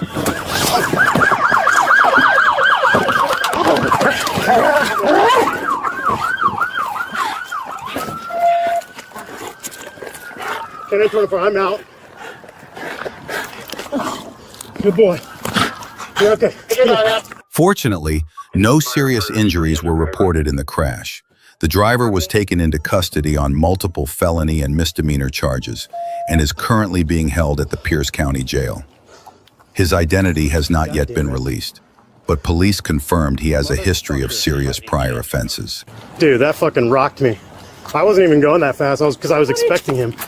Oh, my legs, Cam. Can you hold him? Yeah. At 9:51 p.m. on Saturday, February 11th, 2023, Troop H Communications was notified by Sequoyah County, Oklahoma, that deputies were pursuing a white 2021 Nissan Sentra eastbound on Interstate 40 before it turned onto US 64 near Muldrow. At 10:04 p.m., Sequoyah County units lost contact, believing the vehicle continued toward Moffett, Oklahoma. At approximately 10:20 p.m., Sergeant Gregory Smith and Trooper Arajo observed the suspect crossing the Garrison Street Bridge into Fort Smith. They attempted a stop at the Valero gas station on Garrison Street and South 5th Street, but the driver fled, returning across the bridge into the Fort Smith stockyards before circling back into Oklahoma.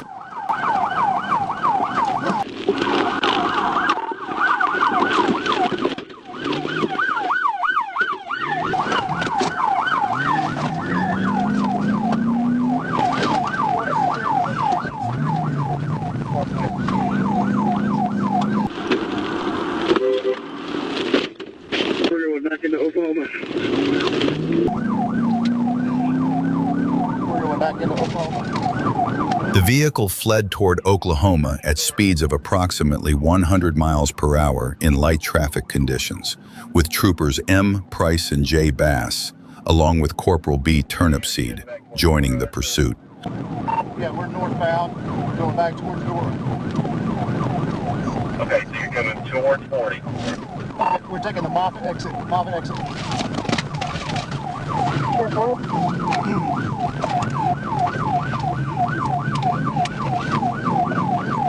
Out of that door? We're down here by the cattle yard. Okay, are you going down in there towards the cattle yard, or are you going across the bottom like you're going to come up north, like you're going to go northbound? We're down here by the cattle yard. We're circling back, going back across the bridge. Back across the bridge.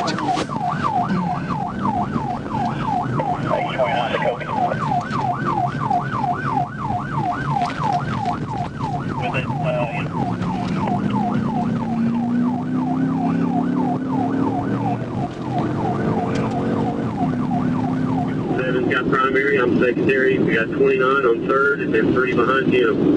119 eastbound, coming up on the freeze. The chase continued on U.S. Highway 64D into Dora, with Sergeant Smith, Trooper Price, Trooper Bass, and Trooper Araujo in pursuit. The Nissan re-entered Interstate 40 eastbound at speeds exceeding 100 miles per hour, driving recklessly. Trooper Araujo attempted several pit maneuvers, but the driver swerved to avoid contact and tried to force him off the roadway. Just take your time, get up there, we got light traffic, see if you can get the job done, put him over there towards the wood. 25 your light.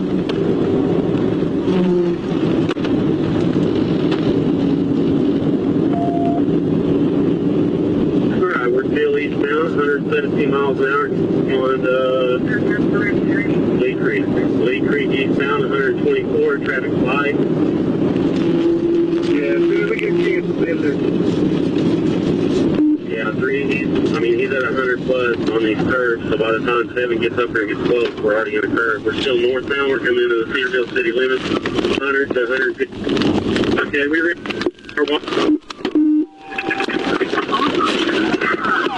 The pursuit continued north on State Highway 59 towards Cedarville. Trooper Araujo maintained distance due to the sharp curves along the highway, while Trooper Bass, in the secondary position, warned him of upcoming hazards.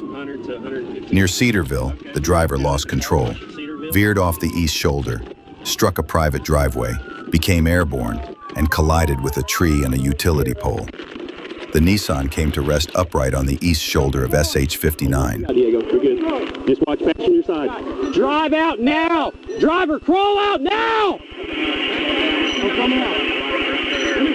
Hold on, Matt. Don't go to him. Let me go left. Fortunate you clear your zone. It's just us. Get the leg out. Hold on. Get out the back window. Stay down. Crawl your ass out on the hood of that car now. My car. Pat, you're in the back. Get your hands up. Make her come to you. Do not go to that car. Get over there on the ground on the fucking car. Crawl right over there on the ground. Go to her. Go to them. Go to them. Hey, get over there to them. Get on the ground. Face down. For weeks, investigators with the DeSoto County Sheriff's Office had been chasing leads on a pricey piece of stolen equipment, a $98,000 Takeuchi skid steer taken right off Highway 31. The trail didn't stop in DeSoto. Detectives followed it across county lines, and before long, Highlands and Hendry deputies were on alert as lookout notices went out for a black Dodge Ram hauling heavy equipment. That same truck eventually rolled back into DeSoto County, and on June 9, 2025, deputies moved in to make a stop.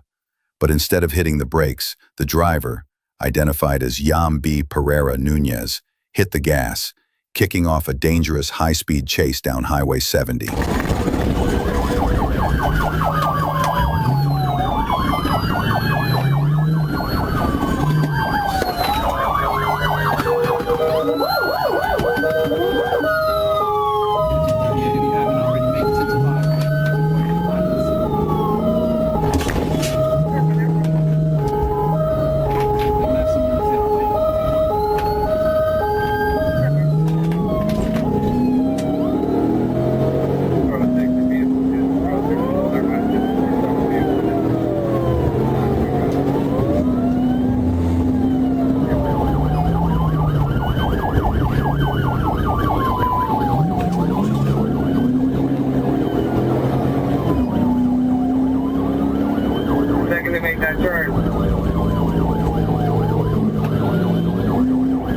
After nearly 10 minutes of pursuit, a deputy finally closed the gap and moved in as the suspect slowed down.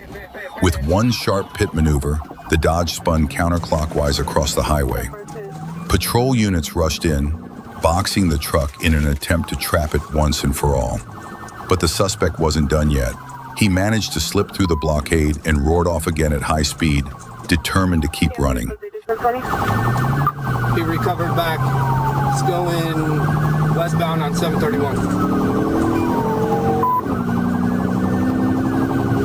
10-4, vehicle recovered back, going westbound on 731. Hit it again, Zach.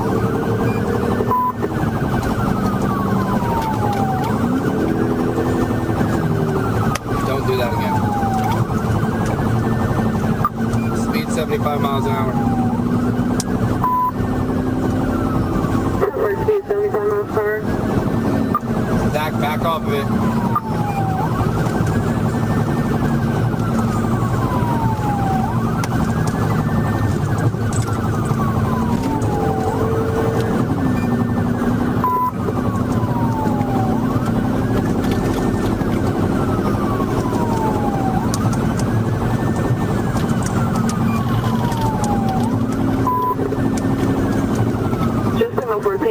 County is going to try to set up at the county line, just 14. 10-4. Zach, is that your tire or is that his?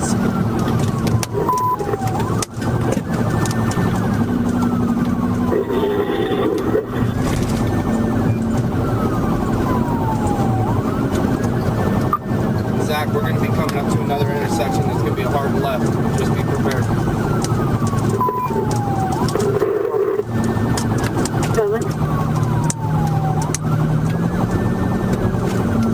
1867. You got a car coming. What are you doing? We also for this next unit. We'll get the vehicle before we get alley.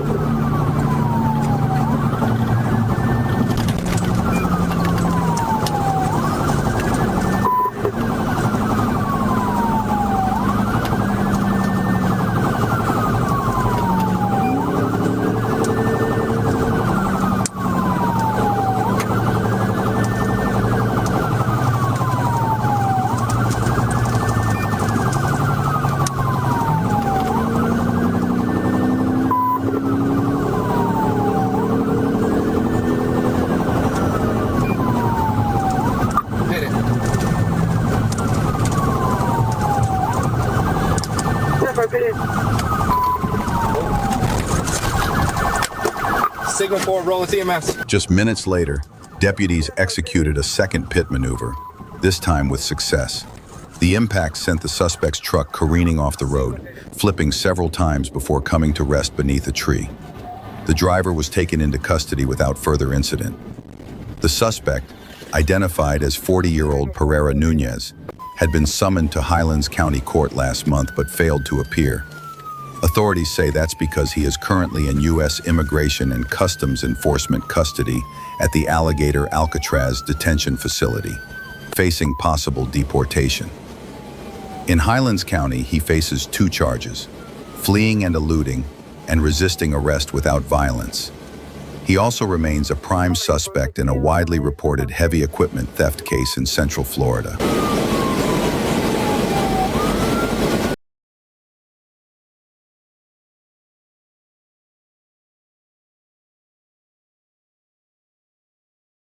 At approximately 12:09 p.m. on December 26, 2023, officers from the Warren Police Department, operating under the Michigan State Police, conducted a traffic stop on a red 2015 Chevrolet Cruze near Van Dyke and Stevens Road. The vehicle had been pulled over due to an expired license plate. Officers approached the Chevy and made contact with the driver, who was later identified as 24-year-old Maurice Kelly.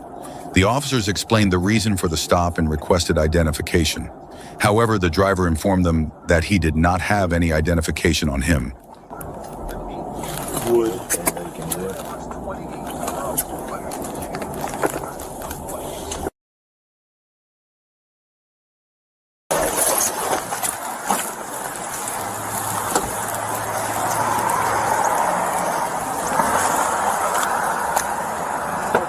The window broke. Can you put the car in park?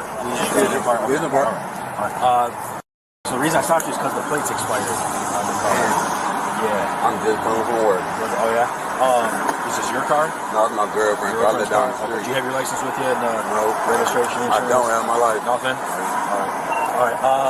Is your girlfriend's car? Yeah, she down the street. She got her license. Where at?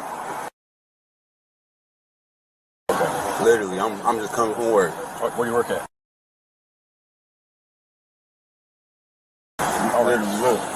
Okay. Alright. What I gotta have you do is just hop out for me real quick, man, just because you don't have your license on here, okay?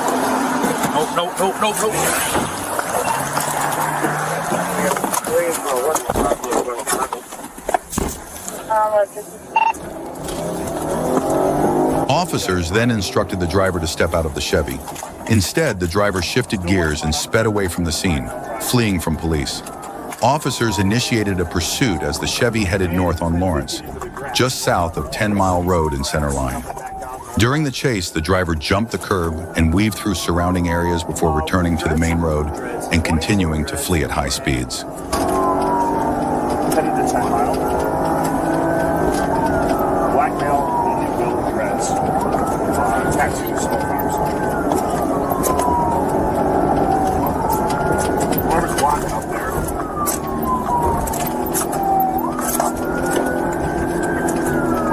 Center line's blocking. It's up in the grass. Just parallel. All right, we got the lead again from center line. He's jumping through the grass just south of 10 and east on Lawrence. Somebody go to Sherwood in 10 Mile for me.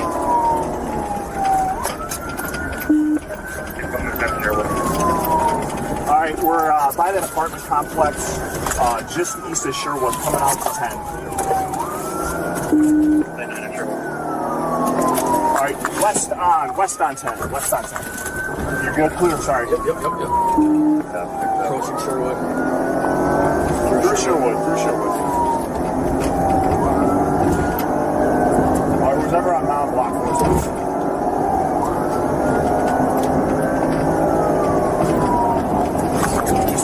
Yep. Give him some roll. Yep.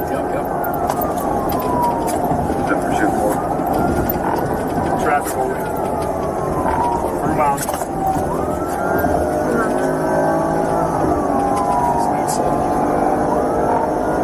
Speed's 80, coming up to Smoky Ryan.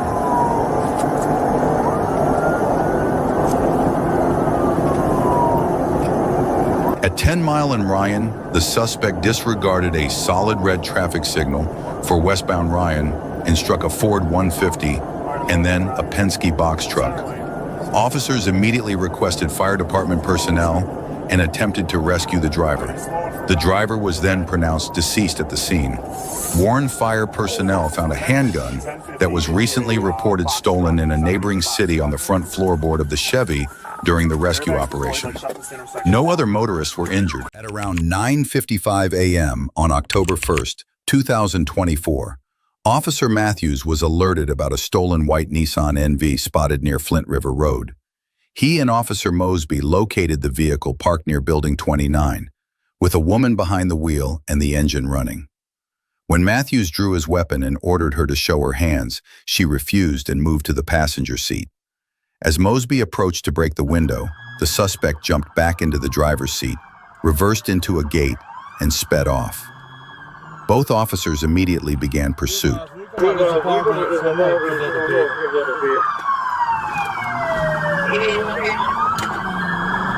on the back side of 681 Flint River, coming out to Flint River in a second.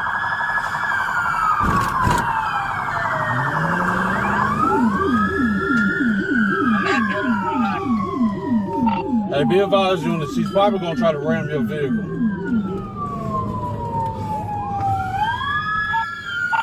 Back one, can somebody notify the man?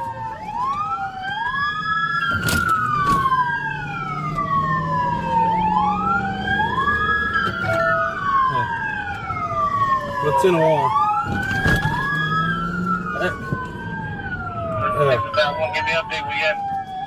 We're coming out of the complex right now.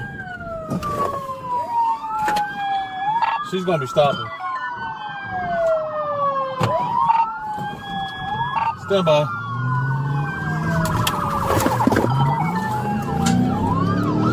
Back one, radio on Flint River, coming up to Terra Boulevard.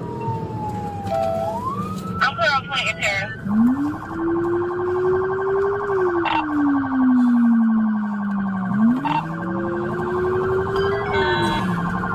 Hey, somebody call this for me. After the chase left the apartment complex onto Fayetteville Road, Matthews attempted a pit maneuver, but the impact wasn't enough to stop the suspect. The pursuit continued at speeds of roughly 60 to 80 miles per hour. 60 miles per hour, Fayetteville Road.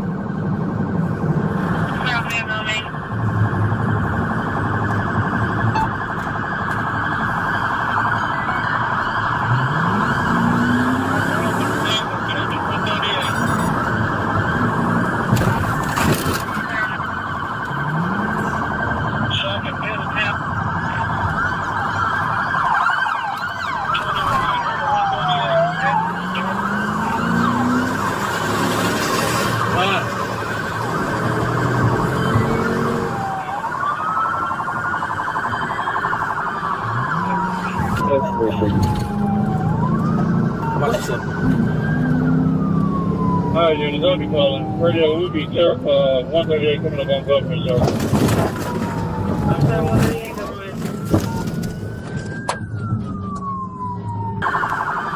After passing North McDonough on Highway 138, Chief Toome took over as the primary unit in the pursuit. Near Government Circle, Deputy Chief Toome successfully executed a pit maneuver, causing the suspect's vehicle to leave the road, roll several times, and come to rest on the driver's side. Multiple officers quickly approached, made contact with the driver, and assisted her out of the vehicle.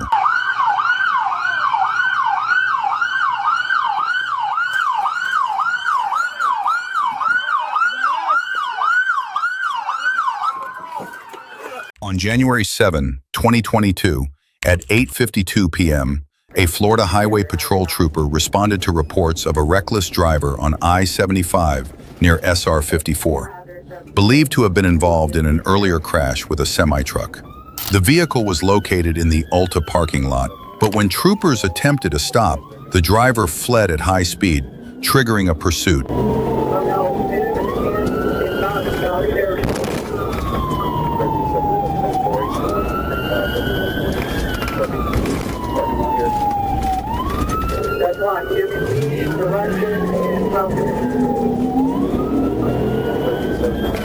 We are southbound Ocean Boulevard, no traffic.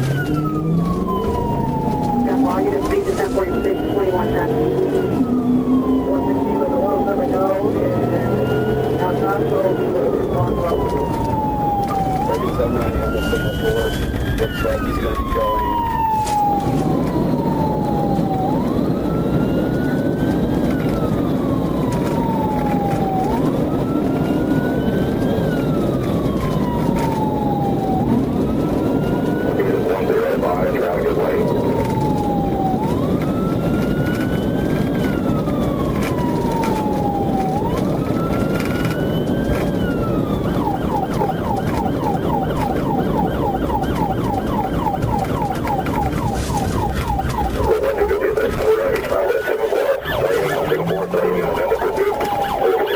As the vehicle ran a red light at SR 56 at high speed, it collided with another car.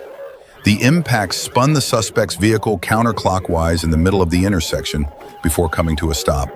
Troopers moved in to make the arrest, but as they exited their vehicles, the driver suddenly steered away and took off once again.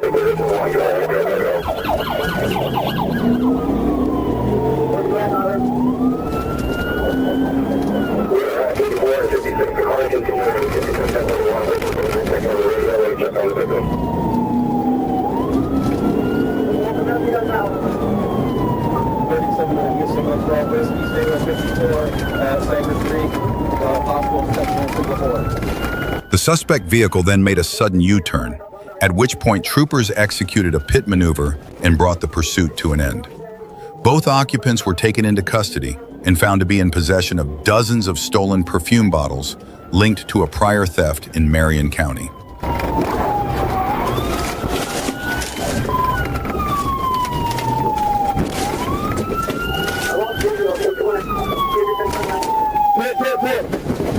Get out of the fucking car! Get out from your fucking head! From your fucking head! Get out of the fucking car! Get it out! Get out of the fucking car now! Get out of the fucking car now! Get out of the fucking car now! Get out of the fucking head! Get out of the fucking car now! Get out of the fucking car! Get out now! Get out of the fucking car! Get out of the fucking car! Get out now! Get out now!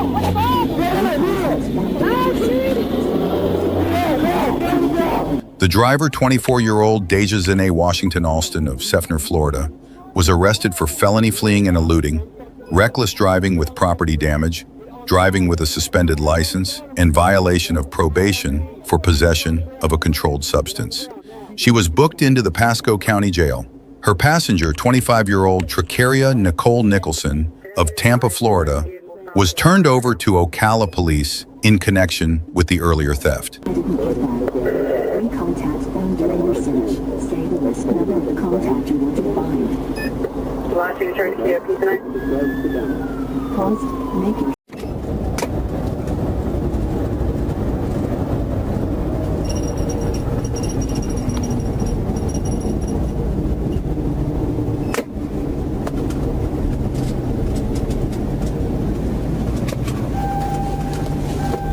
On December 14th, 2022, Florida Highway Patrol officers spotted a Nissan with a defective license plate and attempted to initiate a traffic stop. 3 patrol cars were involved in the stop, with 2 positioned behind the vehicle and 1 in front to block its path. Initially, the driver appeared to comply but suddenly accelerated and fled, leading officers into a high-speed, dangerous pursuit.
Get back on the interstate, westbound right there. Westbound, I see, sorry. Right there. Westbound, I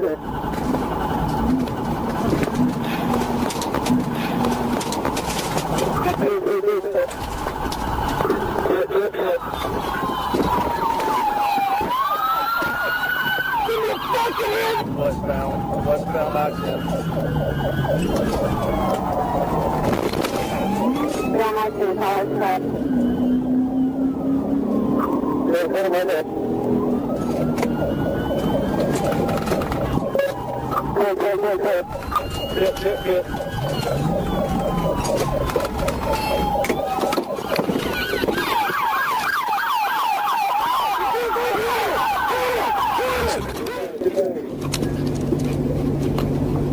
Copy through the team. Yep, through the tank. What are you doing, dude? You alright? Hey, you good? Okay. What are you doing? Alright, we'll just give you information now. We had a successful pin with two subjects. Fire extinguisher, fire extinguisher.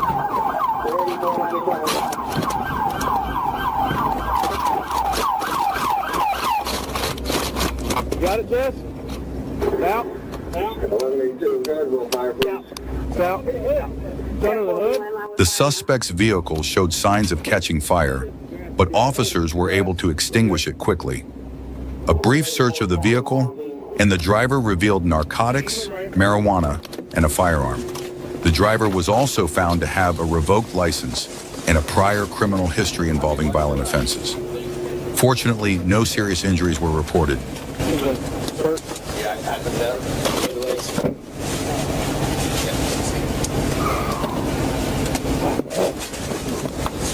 Everybody good? Everyone's good? Everybody's good, right? Yeah. Everybody's I good. can't get in, sir. You can. Yes. Keep going. Move your feet. See, he pulled over right there off the exit. Got on my PA to tell him to pull over into the grass. On the afternoon of April 26, 2024, Arkansas State Police spotted a vehicle matching the description of one reported stolen just days earlier. When troopers attempted a traffic stop, the driver took off at high speed, hoping to escape, forgetting perhaps that he was in Arkansas.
Minutes later, a high-speed pit maneuver was executed at around 130 miles per hour.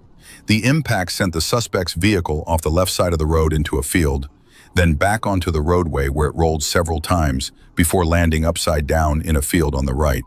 The driver immediately exited the vehicle and appeared to attempt a foot escape, but quickly gave up and surrendered. He was taken into custody without further incident and admitted to stealing the vehicle. Get on the fucking ground! Get on the ground! Get on the ground! Get on the ground! Anybody else in the vehicle? Anybody else in the vehicle? Crawl to me! At approximately 11:23 p.m. on August 9, 2025, Trooper Highland observed a white SUV stopped at a red light. He followed the vehicle for a short distance to run its license plate, which came back as expired. Trooper Highland then activated his emergency lights to initiate a traffic stop. At first, the driver complied and pulled over to the shoulder.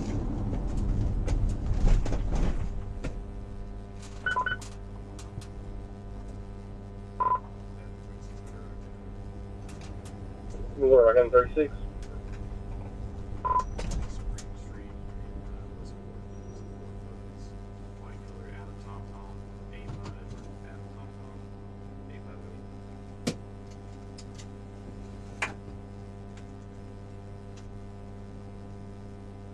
Shows 72 expired October 24 insurance unconfirmed.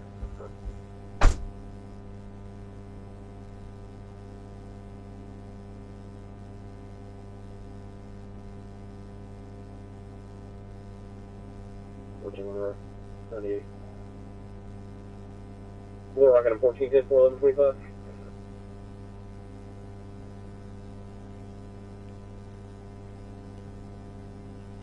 $36.14, fuel 49, we have represent for. Gotcha.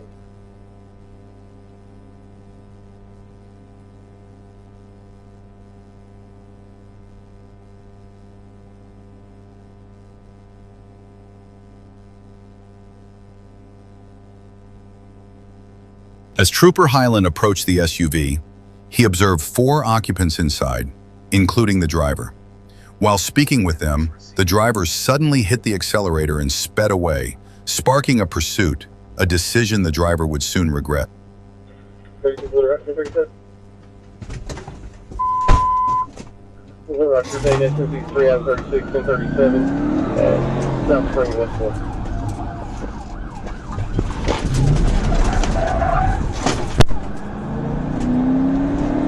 Okay.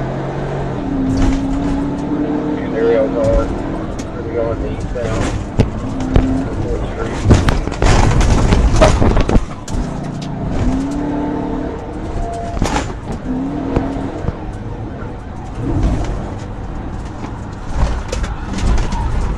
Speakers are only about 60.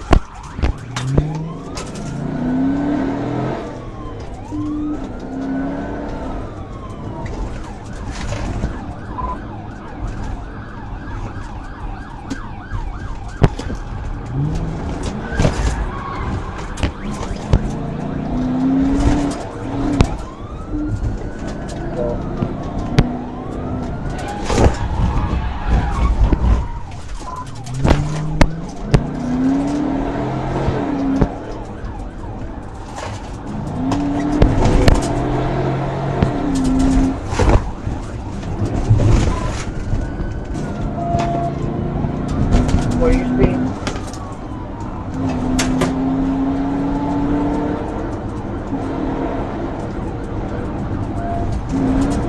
Which one is the...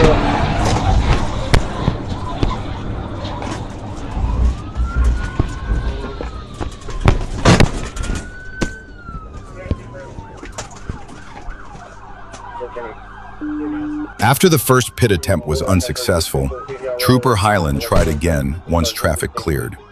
This time, the maneuver caused the SUV to overturn and land on its roof in the roadway. The occupants scrambled to escape, but 2 were immediately taken into custody at the scene. The other 2 attempted to flee on foot, only to be caught after a short chase.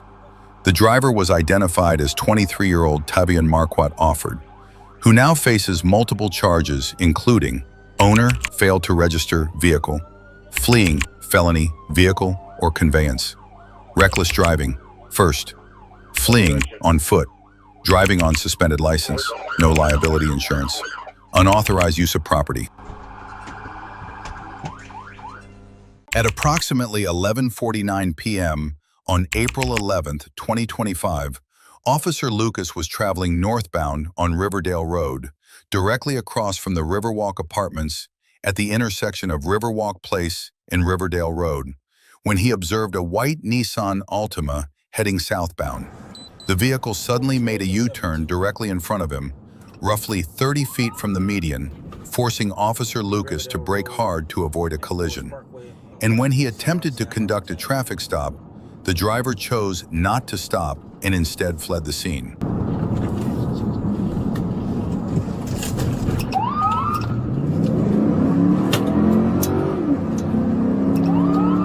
Cobra 2 radio, the vehicle appears to be taking off, so right knee side. We're going 285 eastbound. He just blacked out. Yeah, I'll be in pursuit radio.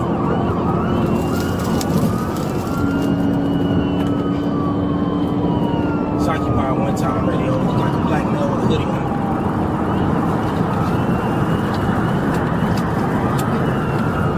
.285 east, coming up to the 75 split.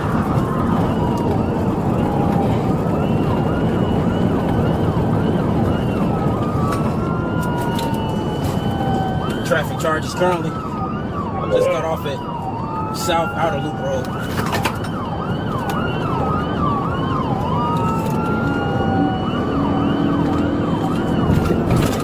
Cobra 2 radio, can you see if we got GSPs in the area?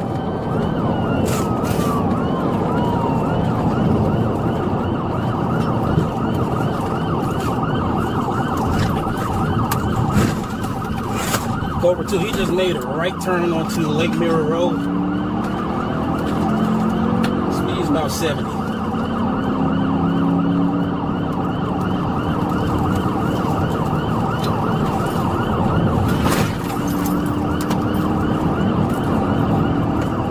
Still traveling eastbound on Lake Mirror Road. Just past the Aviation Parkway.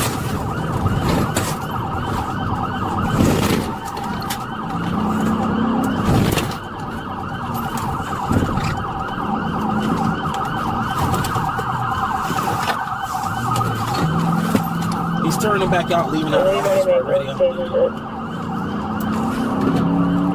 He's turning around, he's leaving out of the office radio.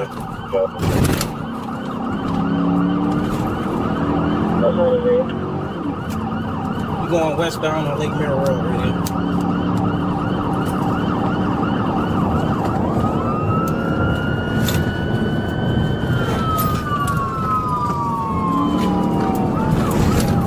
My best to try to get up on him now. When I get a chance, I'll get him off the road.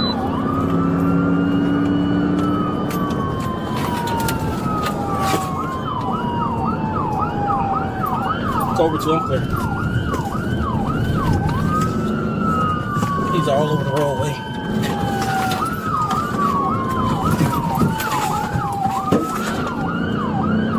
Failed pit attempt.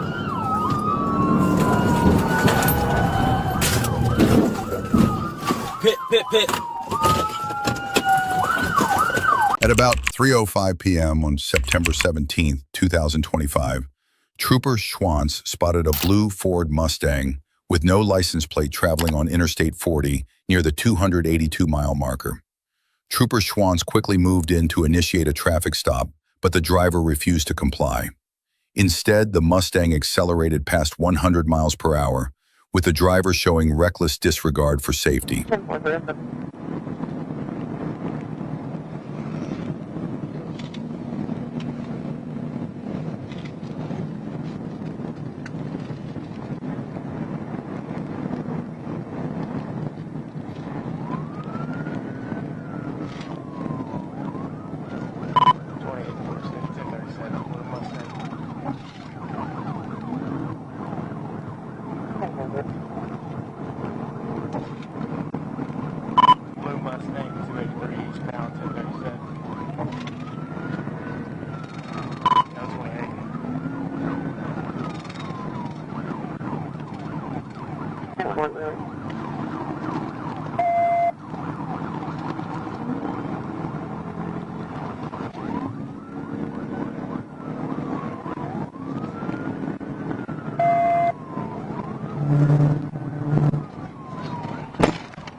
Positive TBI 283 eastbound.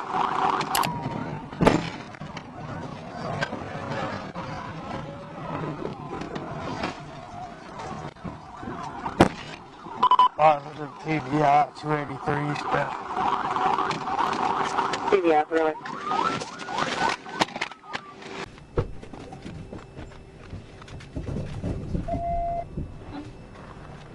Show me your hand! Show me your hand! With both hands on the vehicle!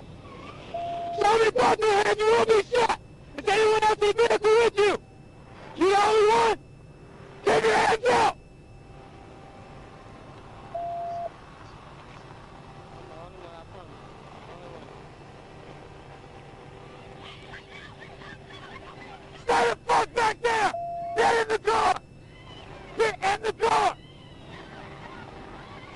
Why are you running?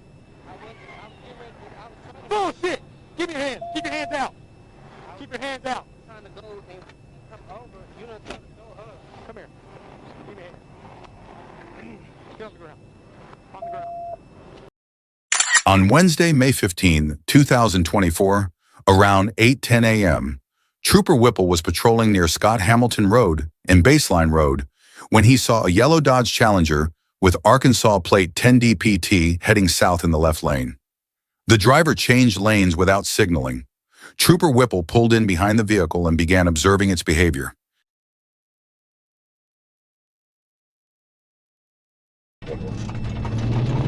The vehicle continued south through the intersection of Scott Hamilton Road and Baseline Road, then onto Hillero Springs Road, where it repeatedly crossed the double yellow line. At Hillero Springs and Pinecone Road, Trooper Whipple attempted a traffic stop. The driver turned onto Pinecone Road, continued slowly for about 100 yards, then stopped. Trooper Whipple gave verbal commands over the PA system, instructing the driver, later identified as Aaron Sadler, to park and shut off the vehicle. Sadler refused and fled westbound on Pinecone Road. David Adams, 850-556. They're gonna go back to a Mercedes. It's gonna be a Dodge Charger. 10-9 at 28. David Turn off the vehicle. 850-556.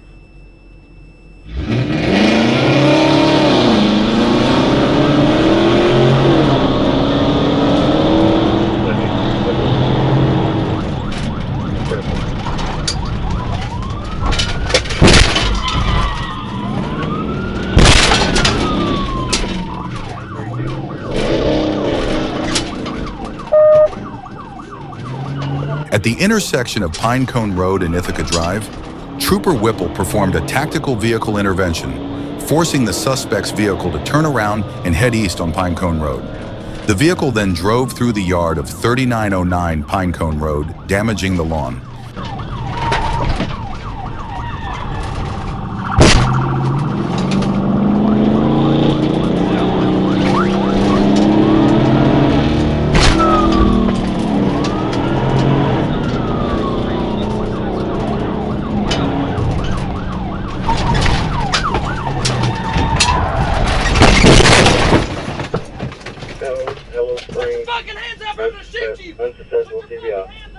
The vehicle drove south on Hillero Springs Road in the wrong lanes.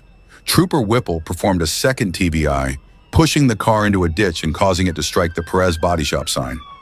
Sadler fled on foot with a backpack, but was quickly apprehended.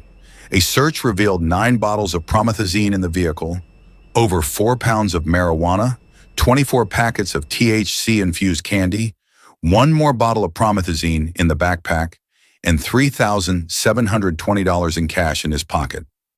At about 12:30 a.m. on August 23, 2025, Officer Lucas attempted a traffic stop on a moped at East Broadway and North Buckeye due to a broken headlight. When emergency lights were activated, the rider fled. The suspect was described as a black male wearing headphones, a white t-shirt, black pants, and blue and white tennis shoes.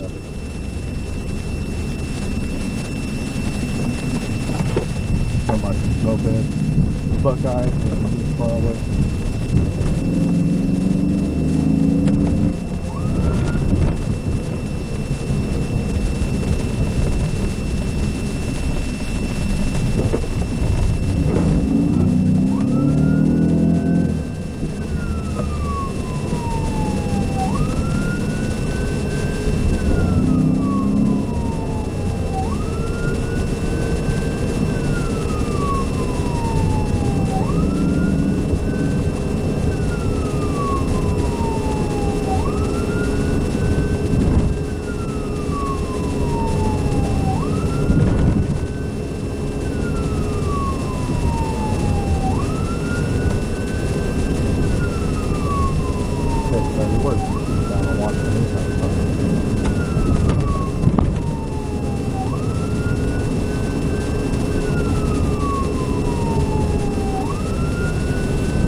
Hey, he's moving.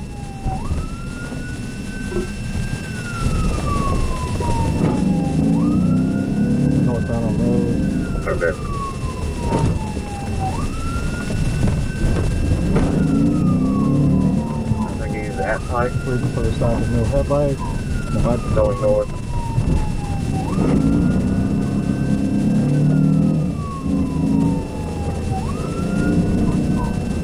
Back east down on Broadway, on Dixie. Just north on Dixie. Hey Ron, just to be aware, they got pursuit going on. Alright, I'm gonna know.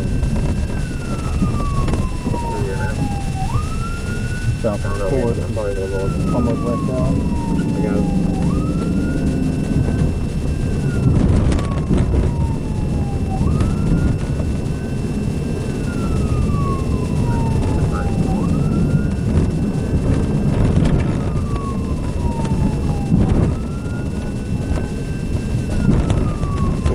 Pike.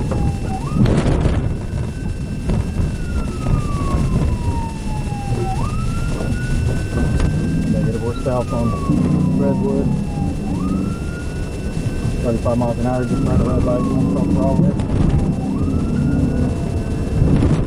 No traffic.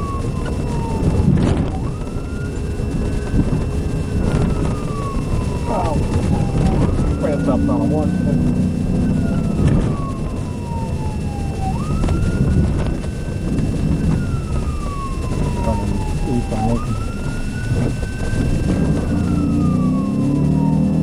The chase reached speeds of 80 miles per hour before the suspect turned east onto East Lincoln, stopping at 2913 East Lincoln.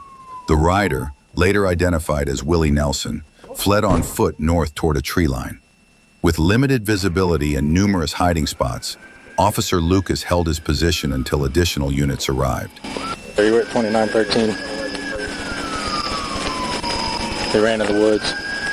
On February 26, 2026, at approximately 11:11 p.m., Sergeant Sheldon Phipps was parked conducting radar speed enforcement near mile marker 88 on Interstate 49 when he observed a blue sport motorcycle traveling northbound without a rear license plate. Phipps merged into traffic to catch up and saw the motorcycle accelerate to around 120 miles per hour in a 70 mile per hour zone. He activated his emergency lights and siren, but the rider refused to stop and instead fled.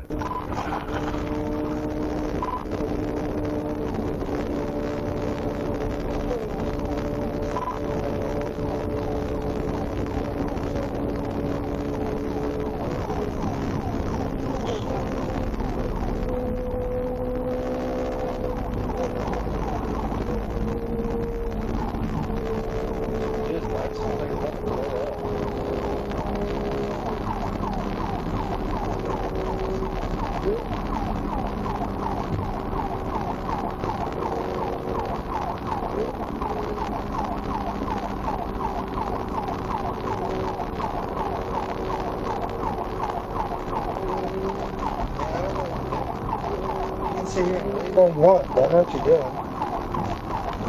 Exactly. Yeah, it just ran the red.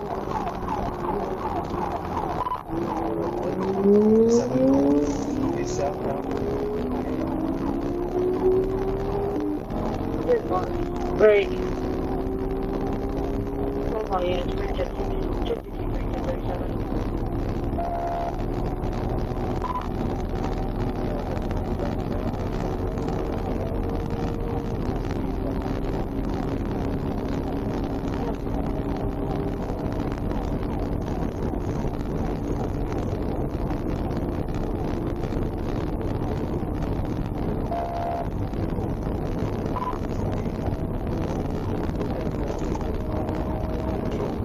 The pursuit quickly escalated to speeds of about 125 miles per hour.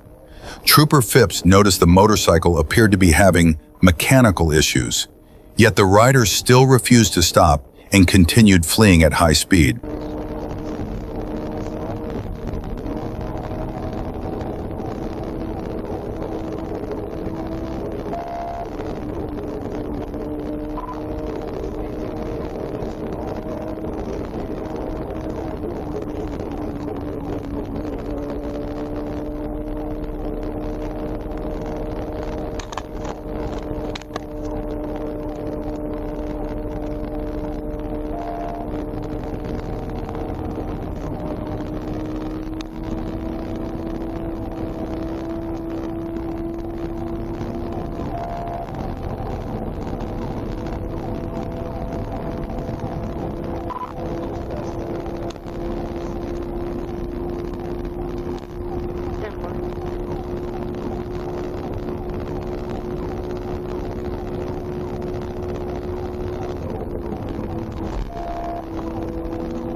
Trooper Phipps in Sergeant First Class Surrett attempted to slow the motorcycle using traffic-blocking tactics, but the rider refused to reduce speed or move to the shoulder. The motorcycle then accelerated and struck the rear of Sergeant Surrett's patrol unit, which had its emergency lights activated.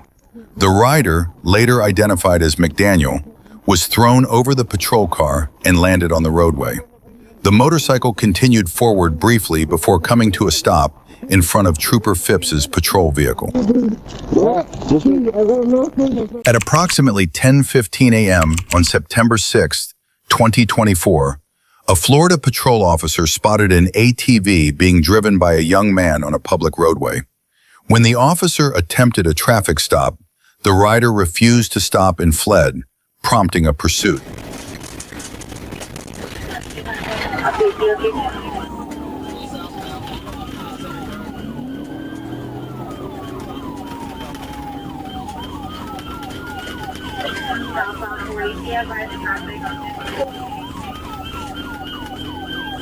Light traffic.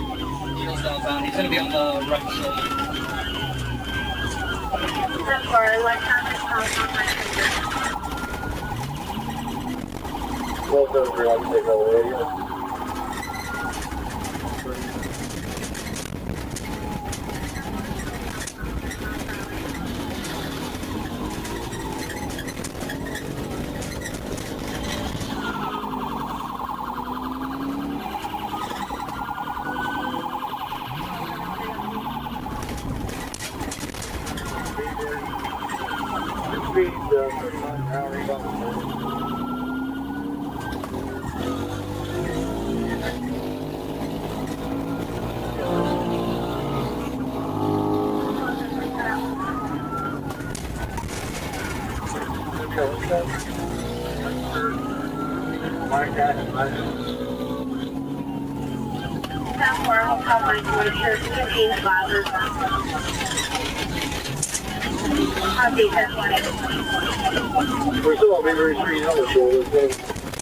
After nearly 2 minutes, the pursuit was terminated due to the ATV rider's reckless behavior and his move into terrain the patrol units couldn't safely follow.